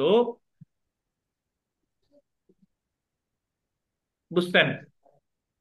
তাহলে যে জিনিস বোঝা গেল, এই লেখা কিন্তু খুব সোজা, যে বিজ্ঞ নির্বাহী ম্যাজিস্ট্রেট আদালত গোপালগঞ্জ, পিটিশন মামলা নং এত, তারপর প্রথম পক্ষ বনাম দ্বিতীয় পক্ষ, সাক্ষীগণের নাম, ঘটনার তারিখ, ঘটনাস্থল, ঘটনার সময়, মামলার ধারা, তারপর বিনীত নিবেদন, এই যে 1 2 3 4, তারপর হলো প্রেয়ার, শেষ। আর লিখিত আপত্তিতে তো ওই একই টাইপ, খালি কি লেখা লাগবে না, সাক্ষীদের নাম লেখা লাগবে না, বা ঘটনার নাম, এই ঠিকানা, এগুলো কিছু লেখা লাগবে না। জাস্ট এখানে আমি সবকিছু কি করে দেবো, অস্বীকার করে দেবো। বাদী বাদীর নাম ঠিকানা সম্পূর্ণ লেখা। জি। তো কোনো প্রশ্ন আছে কিনা এই নিয়ে আপনাদের?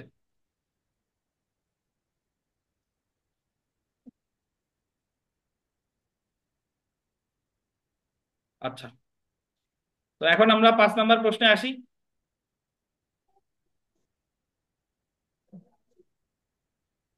106 থেকে এই পর্যন্ত যা পড়লাম, এখান থেকে আশা করি প্রশ্ন যদি এসে যায় পারবেন ইনশাল্লাহ, নাকি? বা সমস্যামূলক প্রশ্ন যদি আসে আশা করি উত্তর করা যাবে, বা মুসাবিদা আসলেও উত্তর করা যাবে। And আমি আপনাদের কাছে একটু প্রশ্ন জিজ্ঞাসা করি, তারপরে আমরা 5 নম্বর প্রশ্নে আসি। প্রশ্নটা হলো যে জাকারিয়া বলেন যে আমরা তো জাস্ট পড়লাম এই মুসাবিদা 107, 7-এর মুসাবিদা, 108-এর মুসাবিদা কেমনে হবে? 108 তো এই একই স্যার। ফরম্যাট তো একই, খালি ওই জায়গা ছিল শান্তিপ্রিয় আর এই জায়গা হলো সদাচরণের। ঠিক আছে, আচ্ছা। আর ওদের প্রতিরোধী হয়েছে। দুইটাই প্রতিরোধমূলক, শান্তি ভঙ্গ তো এখনো করে নাই, সদাচরণ মানে অসদাচরণ এখনো করে নাই, যাতে ভবিষ্যতে না করে। আনোয়ারুল হক সাহেব বলেন যে শান্তি রক্ষার মুসলেকা কত কত ধারায় আছে, এটা তো স্যার 7 9 আর হলো স্যার আরো একটা ধারায় কিন্তু আছে। 12। হ্যাঁ, 7 9 আর ভাই আর বাবা 106 107 শান্তি রক্ষার মুসলেকা আছে শুধু 106 আর 107। আরাফাত সাহেব বলেন যে 106 আর 107-এর যে শান্তি রক্ষার মুসলেকা, এই দুইটা কি এক নাকি কোনো পার্থক্য আছে? হুম। তো ধন্যবাদ, আমরা আমাদের 5 নম্বর প্রশ্নটা শুরু করে দিই। দেখেন যে ফৌজদারি কার্যবিধির এটা মানে ফৌজদারি কার্যবিধি 1898 144 ধারা মোতাবেক আদেশ প্রদান করতে, কে আদেশ প্রদান করতে পারেন আর কি কি অবস্থায় এই আদেশ প্রদান করা যায়, কতদিন পর্যন্ত এই আদেশ বলবৎ থাকে। তো এটা আমরা 144, খুবই গুরুত্বপূর্ণ একটা ধারা। আপনারা অনেকেই 144 জানেন বা বুঝেন, সেটা হলো যে যখন কোনো শান্তি শৃঙ্খলা বিঘ্নিত হওয়ার আশঙ্কা দেখা দেয়, মানে কোনো সম্ভাবনা তৈরি হয়েছে কোনো একদল লোকের ক্ষেত্রে, তো সেই ক্ষেত্রে নির্বাহী ম্যাজিস্ট্রেট বা জেলা ম্যাজিস্ট্রেট 144 ধারায় আদেশ প্রদান করে তাদের ওই কাজ করা থেকে কি রাখে, বিরত রাখে। এবং হ্যাঁ, ওই যে ইস্তেমায় দুই পক্ষ মারামারি লাগছে, বা এক জায়গায় বিএনপি পাবলিক মিটিং ডাকছে, দেখা যাচ্ছে যে একই সময় একই জায়গায়, তো সেখানে একটা মারামারি দাঙ্গা হাঙ্গামার একটা সম্ভাবনা আছে। তো সেই ক্ষেত্রে 144 ধারার আদেশ দেয় যাতে উভয় পক্ষ ওই কাজ করা থেকে কি থাকে, বিরত থাকে। তো 144 ধারার আদেশও আপনার প্রতিরোধমূলক। কি মূলক বলেন? প্রতিরোধমূলক, মানে এটা কিন্তু এখনো ঘটে নাই, মানে যাতে না ঘটে এই মর্মেই তো 144 ধারা আদেশ দিয়ে কি রাখা হচ্ছে, বিরত রাখা হচ্ছে।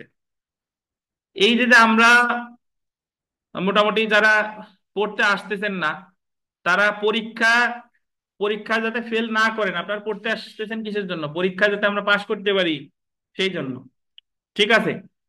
বাট ঘটনা কিন্তু ঘটে যাবে কিসের পরে? পরীক্ষার পরে। পরীক্ষার পরে কিন্তু যারা এই যে যে আপনারা যারা একবার পাশ করে এর গুরুত্ব অনুভব করতে পারতেছেন না, তারা কিন্তু আবার ওই সাপলুডুর মতো 98 থেকে চলে আসবেন কোন জায়গা, জিরোর একটু এদিক সেদিক আর কি, 2-3-এ আসে বোধহয়। তো সে আবার ঘুরে ফিরে চলে আসবে কোথায়, গোড়ায়, মানে প্রিলিতে। এবং প্রিলিতে আসার যে কষ্ট, আবার আপনার সেই কষ্ট কষ্ট করে আবার প্রিলি পড়া লাগবে। চোখের সামনে অনেক উদাহরণ আছে, অনেক লোক যোগ্য বাট তারপরেও তাকে প্রিলি দেওয়া লাগতেছে। আমাদের স্বপন সাহেব, স্বপন কুমার বালা, সে মোটমাট রিটেন দেশে ধরতে গেলে 5 বার। কয়বার? 5 বার কেন, একবার পরীক্ষা তার 3 বার দেওয়া লাগছিল, মানে ওই যে যেবার মারামারি হইলো ওই সময় তার পরীক্ষা মোট 2বার দিছে। আর ওই সময় দেওয়া লাগছিল ওখানে ওখানে দিল 2বার, আর এবার দিল 2বার, সরি মোট 4বারই দিছে সে। তো স্বপন সাহেব উকিল হওয়ার যোগ্য, মানে তার যে পড়াশোনা তার যে জ্ঞান তাতে উকিল হওয়া উচিত, কিন্তু সে হইতে পারে নাই, আবার আইছে প্রিলিতে, তো সে হাল ছাড়ে নাই। তো এরকম বেশ কয়েকজন আমি জানি যে তারা যোগ্য কিন্তু পাশ করতে পারতেছে না। জি। তো যাই হোক, আর সেখানে যারা যোগ্য পাশ করতে পারতেছে না সেই জায়গায় আপনি যারা আমরা মোটামুটি পড়াশোনা করি না ভাবি যে ওই রুটিন দিলে পড়লি একেবারে ধুমাই পড়ে কাজ হয়ে যাবে না, সেই সময় ধুমাই পড়ে ঘুমাই যাবেন, ঠিক আছে। যাই হোক, 4 মাস সময় কি আপনি পাবেন? 4 মাস সময় আপনি পাবেন না। দেখবেন যে যখন প্রিলিম নোটিশ দিছে, ওই প্রিলিম নোটিশে বলে দেওয়া আছে রিটেন অমুক তারিখে। তাহলে প্রিলিতে যেদিন নোটিশ দেবে, হায়েস্ট গেলে প্রিলি হবে তার 1 মাস বা 1 মাস 10-20 দিন পর, আর রিটেন বলবে আর 1 মাস পর। তাহলে হায়েস্ট গেলে সময় আপনি পাইলেন কত? 2 মাস 10 দিন। দেখেন, যাই হোক, আমরা আমাদের এই 144 এর পড়া শুরু করি। তো এই 144 আসলে যে কথা বলতেছিলাম, যে যখন কোনো আইন শৃঙ্খলা বিঘ্ন হওয়ার আশঙ্কা দেখা দেয় তখন জেলা ম্যাজিস্ট্রেট বা নির্বাহী ম্যাজিস্ট্রেট এটা 144 জারি করে। 144 এটা এর বিরুদ্ধে সংক্ষুব্ধ পক্ষের প্রতিকার ব্যবস্থা রিভিশন কি বলেন, রিভিশন, এবং 144 ধারার আদেশ দিলে এটা সর্বোচ্চ বলবৎ থাকে 2 মাস, সর্বোচ্চ বলবৎ থাকে 2 মাস, এবং ওই 2 মাসের মেয়াদটা নির্বাহী ম্যাজিস্ট্রেট বা জেলা ম্যাজিস্ট্রেট আর বর্ধিত করতে পারবে না। এটা বর্ধিত করতে পারে সরকার, কিসের মাধ্যমে? অফিসিয়াল গেজেটের মাধ্যমে। এই হচ্ছে কাহিনী। আর সর্বশেষ কাহিনী যে যদি কেউ 144 এর আদেশ ভঙ্গ করে, তাহলে তার বিরুদ্ধে মামলা হবে দণ্ডবিধির কত ধারায়? 188 ধারায়। 144 দুগুণে কত? 88। এইভাবে মনে রাখবেন যে 144 ধারার আদেশ যে ভঙ্গ করবে তার বিরুদ্ধে মামলা হবে দণ্ডবিধির কত ধারায়? 188 ধারায়। এই হচ্ছে 144 রিলেটেড বিস্তারিত আর কি। যাই হোক, আমরা একটু পড়া শুরু করি। দেখেন, ভূমিকা: দাঙ্গা হাঙ্গামা বা মারামারি, রাজনৈতিক ইত্যাদি কারণে শান্তি শৃঙ্খলা বিঘ্ন হওয়ার আশঙ্কা থাকলে জেলা বা নির্বাহী ম্যাজিস্ট্রেট 144 ধারায় আদেশ প্রদান করে থাকেন। যিনি 144 ধারা মোতাবেক আদেশ প্রদান করতে পারেন, ফৌজদারি কার্যবিধি 1898 144 এক ধারা অনুযায়ী নিম্নোক্ত ম্যাজিস্ট্রেট 144 ধারা জারি করতে পারেন। কে কে পারে দেখেন: জেলা ম্যাজিস্ট্রেট বা অন্য কোনো নির্বাহী ম্যাজিস্ট্রেট, সরকার বা জেলা ম্যাজিস্ট্রেট কর্তৃক ক্ষমতা প্রাপ্ত। তাহলে এখানে একটা জিনিস দেখেন, যে জুডিশিয়াল ম্যাজিস্ট্রেট কি পারে ভাই 144 জারি করতে? পারে না। যদি ফৌজদারি কার্যবিধিতে কখনো পরীক্ষায় প্রশ্ন আসে, আসে প্রায়, যে একজন বিচারিক ম্যাজিস্ট্রেট 144 ধারা আদেশ দিতে, এটা কি বৈধ নাকি অবৈধ? এটা কি অবৈধ। এবং ওই আদেশের বিরুদ্ধে উনি যদি দিয়েও থাকে তাহলে আমার প্রতিকার হচ্ছে কি রিভিশন। 144 আদেশের বিরুদ্ধে কি রিভিশন, এবং রিভিশনে যাওয়ার সাথে সাথে এই আদেশটা কি হয়ে যাবে জানেন, বাতিল হয়ে যাবে, কারণ বিচারিক ম্যাজিস্ট্রেটের তো এটা দেওয়ার ক্ষমতা নাই। আবার এভাবেও একবার পরীক্ষায় প্রশ্ন এসেছিল যে একজন ম্যাজিস্ট্রেট 2 মাস পরে তিনি ওই মেয়াদ আবার বাড়াইছে, 2 মাস পরে কি আবার বাড়াইছে, তাহলে এই যে যে বাড়াইলো এটা কি বৈধ হলো কিনা? এটা বৈধ হলো না। বাড়াইতে পারে কে বলেন? সরকার। কিসের মাধ্যমে? গেজেট নোটিফিকেশনের মাধ্যমে। তো এই দুই ম্যাজিস্ট্রেটের মধ্যে যে কেউ শান্তি শৃঙ্খলা নিশ্চিত করার জন্য আসন্ন বিপদের ক্ষেত্রে 144 ধারা জারি করতে পারে। এখন আমরা দেখি যে যেসব ক্ষেত্রে বা কারণে বা উদ্দেশ্যে 144 ধারা জারি করা যায়। নিম্নোক্ত পরিস্থিতিতে 144 ধারা জারি করা যায় কি কি দেখেন। আইনানুগ ভাবে নিযুক্ত কোনো ব্যক্তি বাধা বিরক্তি বা ক্ষতির আশঙ্কা করলে, মানুষের জীবন স্বাস্থ্য বা নিরাপত্তা বিপন্ন হওয়ার কি থাকলে আশঙ্কা থাকলে, দাঙ্গা বা মারামারির আশঙ্কা দেখা দিলে, আর জনগণের শান্তিতে ব্যাঘাত ঘটায় এমন কোন কাজ হতে কি বিরত রাখার জন্য। এখন এই যে এইগুলা যে কোনো বাধা বিরক্তি বা জীবন শান্তি নিরাপত্তার যে হুমকি স্বরূপ, এখন আপনার কাছে কি কখনো মনে হয়েছে, মনে না হইলেও আমার কাছে মনে হয়েছে, আমি একটু আপনাদের জিজ্ঞাসা করি, যে এই জায়গায় তো 140 107 থেকে 10 ওখানে তো শান্তি শৃঙ্খলা ভঙ্গ যাতে না করে আর সদাচরণ অসদাচরণ যাতে না করে, আবার এই জায়গাও তো ঘটনা যাতে কি না ঘটে, তাহলে ওই জায়গার সাথে এই জায়গার পার্থক্য কি? বিচারিক ম্যাজিস্ট্রেটও দিতে পারে স্যার। বিচারিক ম্যাজিস্ট্রেট ছাড়া ধর নির্বাহী ম্যাজিস্ট্রেটও তো দেয়, তার পার্থক্য কি? এই পার্থক্য ছাড়া আর পার্থক্য কি? জি, কিরকম জরুরি পরিস্থিতি বলেন? এটা এই আদেশটা জারি না করলে হ্যাঁ, ব্যাপক প্রাণহানি। এক্স্যাক্টলি। মানে ও ওখানে জাস্ট যদি কম গুরুত্বপূর্ণ পরিস্থিতি হয় তাহলে ওই শান্তি রক্ষা বা সদাচরণের মুসলেকা যেখানে কয়েকজন গুটি কয়েক লোককে শনাক্ত করা যাচ্ছে, আর এটা হচ্ছে পরিস্থিতি কি ভয়াবহ মারাত্মক, এখানে ওই মুসলেকা দেওয়ার সময় টময় নাই, যাতে সরাসরি কেউ কোনো জিনিস থেকে বিরত থাকে, সেই ক্ষেত্রেই কত 144, 144 ধারা। বুঝতে পারছেন? এখন আচ্ছা, কারফিউ কিন্তু 144 ধারা না। কারফিউ আপনাদের শিখাইছিলাম, কত মনে আছে? না, স্পেশাল পাওয়ার্স অ্যাক্ট 1974 সালের ধারা কত মনে আছে? 24 ধারায়। কত ধারায়? স্পেশাল পাওয়ার্স অ্যাক্টের 24 ধারায়। আর কারফিউ আপনারা অনেকেই বলে থাকেন যে 144 ধারায়, বাট কারফিউ আর 144 ধারা কিন্তু ভাই এক জিনিস না। বুঝতে পারতেন? কারফিউরে বলে সান্ধ্য আইন, কারফিউরে কি বলে সান্ধ্য আইন। 144 স্পেশাল পাওয়ার্স অ্যাক্টের 24 ধারায় আছে, এর শাস্তি আছে 1 বছর, শাস্তি আছে 1 বছর। দেখা বলি এটা দেখা মাত্র গুলি ওই জায়গা মানে বলা আছে, সেটা হলো দেখা মাত্র গুলি হলো কখন, যখন আপনি অমান্য করিয়াও থামেন নাই, আরো আকাম করতেছি, মানে ডিস্ট্রাকটিভ ধ্বংসাত্মক কর্মকাণ্ডে লিপ্ত হয়েছেন, তখন হলো দেখা মাত্র গুলি। তো শান্তি নেই। দেখেন, তো উপরোক্ত, সো আপনাদের যদি কেউ বলে যে কারফিউ কততে, মানে স্পেশাল পাওয়ার্স অ্যাক্ট 144 কিন্তু কারফিউ না। উপরোক্ত ক্ষেত্রগুলোতে বা কারণে উদ্দেশ্যে 144 ধারা জারি করা যাবে। এই ধারা মূলত অস্থায়ী প্রকৃতির আদেশ, যা শুধুমাত্র খুবই জরুরি পরিস্থিতি দেওয়া যাবে। ওই যে দেখছেন খুবই কি জরুরি পরিস্থিতিতে একজন ম্যাজিস্ট্রেট শুধুমাত্র ওইসব ক্ষেত্রে অন্যান্য সাধারণ ক্ষমতা প্রয়োগ করবে যা অন্য কোনো উপায় সমাধান করা সম্ভব নয়। মানে অন্য কোনো উপায় যদি 107-এ বা 110-এ সমাধান করা যেত তাহলে 144-এ আসতো না। স্পেশাল পাওয়ার অ্যাক্ট থাক, ওইটাই থাক, আপাতত এই পড়ার দিকে আসেন। আমি ফরজ ইবাদতে আসি। এখানে এখানে উল্লেখিত জরুরি পরিস্থিতিতে অবশ্যই হঠাৎ উদ্ভব হতে হবে। এই 144 পরিস্থিতিটা কিসে উদ্ভব হবে? হঠাৎ, এবং এর পরিণত হবে অত্যন্ত মারাত্মক, এবং জরুরি পরিস্থিতির উদ্ভব হলে তৎক্ষণাৎ ব্যবস্থা না নিলে একটি মারাত্মক ক্ষতির কারণ হতে হবে। কোন পক্ষকে অন্যায় সুবিধা প্রদানের লক্ষ্যে এই ধারা প্রয়োগ করা যাবে। তো এখন আমরা চলে আসি যে 144 এর আদেশ কতদিন বলবৎ থাকে।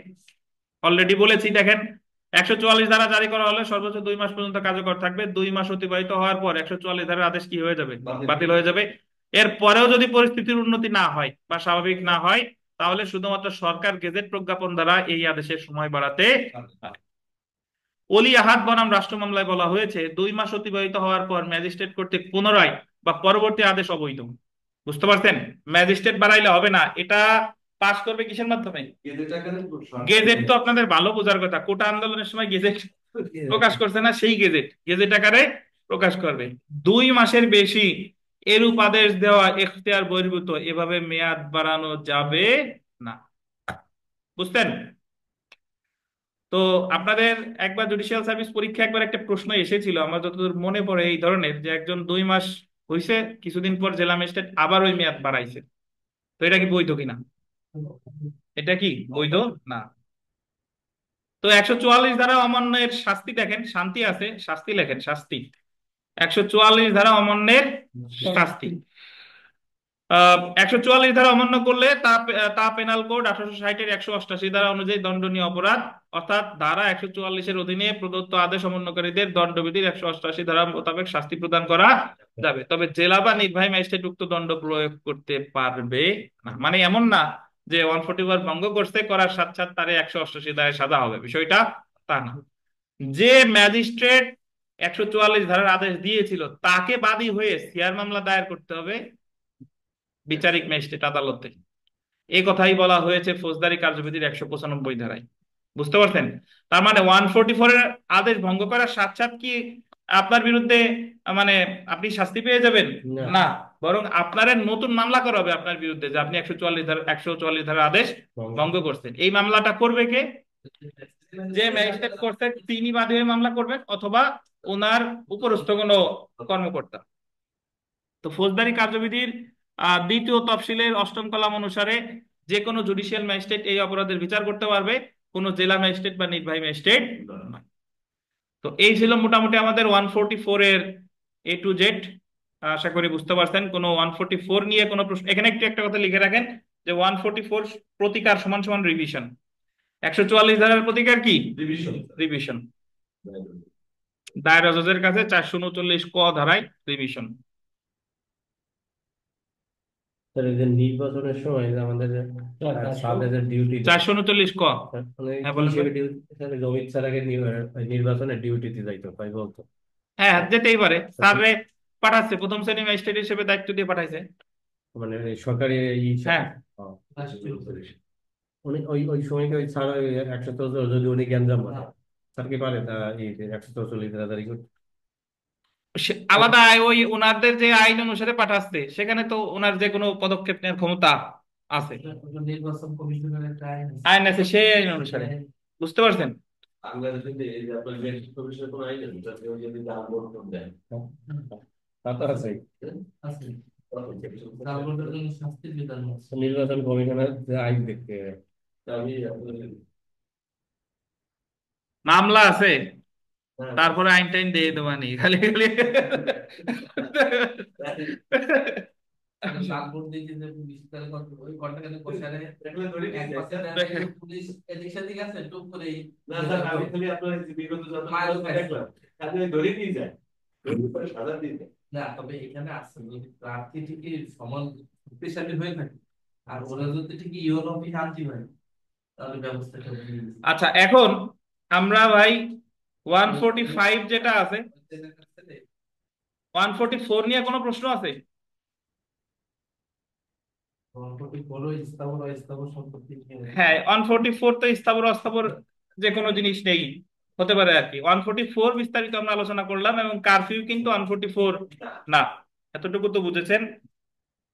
তো আমরা 145 যেটা আমাদের পাশের ক শেষ, এখন পাশের খটা একটু দেখি। দেখেন যে ফৌজদারি কার্যবিধির 145 ধারার বিধান মতে প্রসিডিং রুজু করার অপরিহার্য শর্ত কি? 145 ধারা মামলা করতে হলে অপরিহার্য শর্ত কি? ফৌজদারি কার্যবিধির 144 এবং 145 ধারার পার্থক্য নির্ণায়ক বৈশিষ্ট্যগুলো আলোচনা করুন। সাক্ষ্য প্রমাণ গ্রহণের পর ম্যাজিস্ট্রেট যদি বিবাদমান পক্ষগুলোর মধ্যে বিরোধী ভূমিতে কার দখল বিদ্যমান তা নির্ণয় করতে অসমর্থ হন, সেক্ষেত্রে তিনি কি আইনি ব্যবস্থা গ্রহণ করবেন? বা সাক্ষ্য প্রমাণ পর্যালোচনা করার পর ম্যাজিস্ট্রেট সাহেব যদি দেখতে পান যে বর্তমানে মামলার ভূমি নিয়ে শান্তিভঙ্গের কোনো আশঙ্কা নেই, তাহলে তিনি কি ব্যবস্থা গ্রহণ করবেন? প্রায় দেওয়ানি এখতিয়ার বলতে আপনি কি বুঝেন? কোয়াসি, কোয়াসি মানে হলো প্রায়। ফৌজদারি কার্যবিধির 145 ধারা কার্যক্রমের ক্ষেত্রে ম্যাজিস্ট্রেট কোনো শর্তের প্রশ্ন নয়, কেবল দখলের বিষয় দেখে থাকেন, ব্যাখ্যা করুন। বেশ বড় প্রশ্ন, আমি আজকে জাস্ট 145 একটু আলোচনা করতেছি, বিস্তারিত আগামী দিন পড়বো ইনশাল্লাহ। 145 এর মামলা কখন করে দেখেন, প্র্যাকটিসে যেটা দেখেছি সেটা হলো যে প্র্যাকটিসে ওনরা যেটা করে সেটা হলো যে আপনি দখলে আছেন, আপনারে কেউ বেদখলের হুমকি দিছে, তখন গিয়ে আপনি 145 এর মামলা করছেন। এবং যখন ওই তহসিলদার বা এসিল্যান্ডে অনুসন্ধানের নির্দেশ দিল, তারা এই একটা অনুসন্ধান প্রতিবেদন দিল, দেওয়ার পরে বলতেছে যে না, ওনার জমির দখল উনি আছে, এইটা মামলা খারিজ। প্র্যাকটিসে তো এটাই করেন নাকি, এটাই করেন না? কিন্তু অ্যাকচুয়ালি আমাদের ফৌজদারি কার্যবিধির 145 যে বিধানটা আছে, এটা আপনারা হুমকি দিলেও আপনি 145 ধারা মামলা করতে পারেন, মানে আপনারা এখনো বেদখল করে নাই, মাস্ট কেবল বেদখলের কি হুমকি দিছে, সেই ক্ষেত্রে 145 ধারা মামলা করেন, যেটা আমরা কোর্ট কাছারিতে করি। আর আরেকটা হলো যদি আপনি বেদখল হন, যদি আপনারে কি বেদখল করা হয়েছে বেআইনি ভাবে, তখন আপনি বেদখল হওয়ার কয় মাসের মধ্যে 145 ধারা মামলা করবেন? 2 মাসের মধ্যে। বেদখল হওয়ার কয় মাসের মধ্যে? 2 মাসের মধ্যে। এবং যখন মামলা করার পরে যখন যারে ওই অনুসন্ধান করতে পাঠাইলো, সে যখন দেখবে যে না আসলেই 2 মাস পূর্বে অমুকরে বেদখল করা হয়েছে, তখন আদালত 2 মাস পূর্বে যারা বেদখল করা হয়েছে তাকে প্রকৃত দখলকার হিসেবে বিবেচনা করবেন, এবং যে দখলে আছে তার কাছ থেকে দখল নিয়ে ওনারে দখল কি বুঝাই দিবেন, এবং তাকে নির্দেশ দিবেন যে যতদিন পর্যন্ত আপনি আইনানুগ পন্থায় বেদখল না হচ্ছেন, আইনানুগ পন্থা মানে আইনের মাধ্যমে বেদখল না হচ্ছেন, ততদিন পর্যন্ত আপনি আপনার দখল বজায় রাখবেন। তো তাহলে 145 ধারে মামলা, ধরেন আনোয়ারুল হক সাহেব বেদগ্রাম ওনার বাড়ি, অনুপ জোয়াদিয়া থেকে লোকজন আইনা আনোয়ারুল হক সাহেব হুমকি দিল যে আপনি এখান থেকে উঠে যান। তাহলে আনোয়ারুল হক সাহেব এই মুহূর্তে এই হুমকির বিরুদ্ধে যদি উনি বেদখলের আশঙ্কা করেন, বেদখল হইতে না চান, তাহলে আনোয়ারুল হক সাহেব ফৌজদারি কার্যবিধি অনুসরণে মামলা করতে হবে কি 145 ধারা। বা যদি বেদখল উনি হয়েও যায়, ফৌজদারি কার্যবিধি অনুসারে ওনাকে মামলা করতে হবে বেদখল হওয়ার কত বছরের মধ্যে? 2 মাসের মধ্যে। কত ধারার মামলা? 145 ধারা। বুঝতে পারছেন? 145 ধারা মামলা প্রেক্ষাপট মানে হুমকি দিলেও 145, আবার কি বেদখল হইলেও 145। এবং এই 145 ধারা মামলা শুধু কি রিলেটেড? স্থাবর সম্পত্তি রিলেটেড। এবং এখানে আর একটা জিনিস আপনাদের মনে রাখা দরকার, সেটা হলো যে এখানে দুইটা সাবসেকশন আমার মনে রাখতে হবে, একটা হলো 145-4 আর একটা হলো 145-6। 145-4-এ বলতেছে যে যখন আদালত সাক্ষ্য গ্রহণ বা তদন্ত অনুসন্ধান প্রতিবেদন এগুলা পর্যালোচনা করে উনি দেখবেন যে আসলেই অমুক ব্যক্তি 2 মাস পূর্বে বেদখল হয়েছে, তখন আদালত তাকে প্রকৃত দখলকারী হিসেবে বিবেচনা করবে। এটা হলো 145-4। আর 145-6 আছে, তারে প্রকৃত দখলকারী হিসেবে বিবেচনা করবেন এবং তাকে ওই জমির দখল বুঝাই দিবেন, এবং তাকে ওই জমিতে থাকার নির্দেশ দিবেন কতদিন পর্যন্ত? যতদিন পর্যন্ত তাকে আইনানুগ পন্থায় বেদখল করা না হচ্ছে। এটা হলো কত? 145-6। তো এখান থেকে যদি কোনো প্রবলেমেটিক প্রশ্ন আসে, আপনার কিন্তু সলভ করতে লাগবে 145-4 এবং সেই সাথে কত 145-6। এবং আপনারা যেভাবে প্রিলিমিনারি পরীক্ষা দেন, আজকে তো ডিসেম্বরের বোধহয় 22, আপনারা কি 22 তারিখে লিখিত দিছিলেন না 23 তারিখে? 23 তারিখে, আচ্ছা। 22 তারিখে হচ্ছে আমি দিছিলাম বোধহয়, যতদূর মনে পড়ে 22 তারিখে আমি হাইকোর্টের পরীক্ষা দিছিলাম 17 সালে, 22 তারিখ। তো ওই দিনও শনিবার ছিল। তো দেখেন এটা হলো আজকে তো শনিবার না, আজকে হলো রোববার। তো আপনাদের এই 145-এর ক্ষেত্রে তাহলে মনে করতে হবে যে এই জায়গায় আপনার বেদখল হওয়ার হুমকি দিলেও করা যায়, আবার কি বেদখল হইলেও করা যায়। আর 145-4 হলো উনি 2 মাসের মধ্যে যে দখলে ছিল তারা দখলকারী হিসেবে বিবেচনা করবেন, আর 145-6 ওনারে দখল দখল বুঝাই দিবেন, এবং যতদিন পর্যন্ত উনি আইনানুগ পন্থায় বেদখল না হচ্ছে। এতটুকু তো বুঝছেন? আচ্ছা, এখন এই 145 ধারা কোন আইনের ভাই? ফৌজদারি কার্যবিধি। ফৌজদারি মামলায় তো সাধারণত দেয় শাস্তি অথবা জরিমানা, শাস্তি অথবা জরিমানা, কিন্তু এই মামলায় কোনো শাস্তি জরিমানা দেওয়া হয় না। এই মামলায় দখল বুঝাইয়া দেওয়া হয়, বা যার দখল তারে কি দেওয়া হয়, ঘোষণা দেওয়া হয়। তো এই কারণে এই 145 ধারা মামলার ক্ষেত্রে কে মালিক এটা কিন্তু সত্যের বিষয় কিন্তু বিবেচনায় নিবেন না, এখানে জাস্ট বিবেচনায় নেবেন কি দখলে কে ছিল, 2 মাস পূর্বে দখলে কে ছিল, এখানে সত্যের প্রশ্ন অপ্রাসঙ্গিক। আর একটা ব্যাপার হলো যে 145 ধারা মামলার ক্ষেত্রে যদি কোনো পক্ষ মারা যায় এখানে পক্ষভুক্তির সুযোগ আছে, কিন্তু আমাদের ফৌজদারি মামলার ক্ষেত্রে পক্ষ মারা গেলে, নালিশকারী মারা গেলে পক্ষভুক্তি হওয়ার সুযোগ আছে, কিন্তু কোনো আইনে না, এটা একটা কাস্টম বা প্রথা। কিন্তু আসামি মারা গেলে মামলা অ্যাবেট হয়ে যায়, মামলা বাতিল হয়ে যায়। কিন্তু 145-এর মামলা যেই মারা যাক না কেন তার বৈধ প্রতিনিধি কি হতে পারে, পক্ষভুক্ত হতে পারে। তো এই কারণে যে আপনাদের যদি আসে পরীক্ষায় প্রশ্ন যে বলে যে প্রায় দেওয়ানি এখতিয়ার বলতে কি বুঝেন, প্রায় দেওয়ানি এখতিয়ার কিভাবে আমার এইভাবে ব্যাখ্যা দিতে হবে। 145 সম্পর্কে আমি মোটামুটি যা জানি বললাম, তারপরে বললাম যেহেতু ফৌজদারি মামলায় পক্ষরে সাজা দেওয়া হয় অথবা জরিমানা দেওয়া হয়, দেওয়ানি মামলায় দেওয়া হয় প্রতিকার। ঠিক একইভাবে যদি 145 ফৌজদারি কার্যবিধির ধারা, কিন্তু এখানে কিন্তু কোনো সাজা দেওয়ার বিধান নাই, তারে পরোক্ষভাবে কি বুঝাই দেওয়া হচ্ছে, দখল বুঝাই দেওয়া হচ্ছে। আবার এখানে পক্ষ কেউ মারা গেলে পক্ষভুক্তি হওয়ারও কি আছে, সুযোগ আছে। আবার ফৌজদারি মামলার কোনো তামাদি মেয়াদ থাকে না, কিন্তু এখানে এই মামলাটা করতে হবে কতদিনের মধ্যে, 2 মাসের মধ্যে। তাই সর্বোপরি আলোচনার পরিশেষে বলা যায় যে 145-এর মামলারে এই কারণে কি বলা হয়, প্রায় দেওয়ানি এখতিয়ার বা কোয়াসি দেওয়ানি এখতিয়ার বলা হয়। এছাড়া ওই একই উত্তর যদি বলে যে আপনার কোনো সত্যের প্রশ্ন নাই, কেবল কিসের দেখে থাকে, দখল দেখে থাকে। আসলে তো 145-এর সত্য বিবেচনার কোনো কি নাই, সুযোগ নাই, এখানে জাস্ট দেখা হয় কি দখলে আছে, আর 2 মাস পূর্বে বেদখল হয়েছে। তো এই হলো মোটামুটি কথা। আর এছাড়া আমরা যেটা কতদিন আগামী দিন পড়বো সেটা হলো 144 আর 145-এর পার্থক্য। পার্থক্য খুবই ইজি, 144 আমরা জেনে গেছি, 145ও ইজি। আর একটা ব্যাপার যেটা বলে রাখি যে 145ও যদি কেউ ভঙ্গ করে সে শাস্তি পাবে ওই দণ্ডবিধির 188 দ্বারা। এবং 145-এর বিরুদ্ধেও প্রতিকার রিভিশন, প্রতিকার কি বলেন।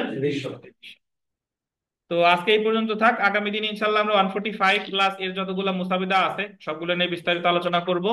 আগামী মঙ্গলবার পড়া ইনশাল্লাহ চলে আসবেন। যারা যারা আসেন, যারা যারা এখনো আসে না তাদেরকে অবগত করেন যে যদি আবার পিলি দিতে না চাও তাহলে আসো, আর যদি মন চায় যে না আমি আবার শুরুতেই শুরু করবো মাঝখানে যাব না, তাহলে আবার পিলি দিও, সমস্যা কি। আছে আছে।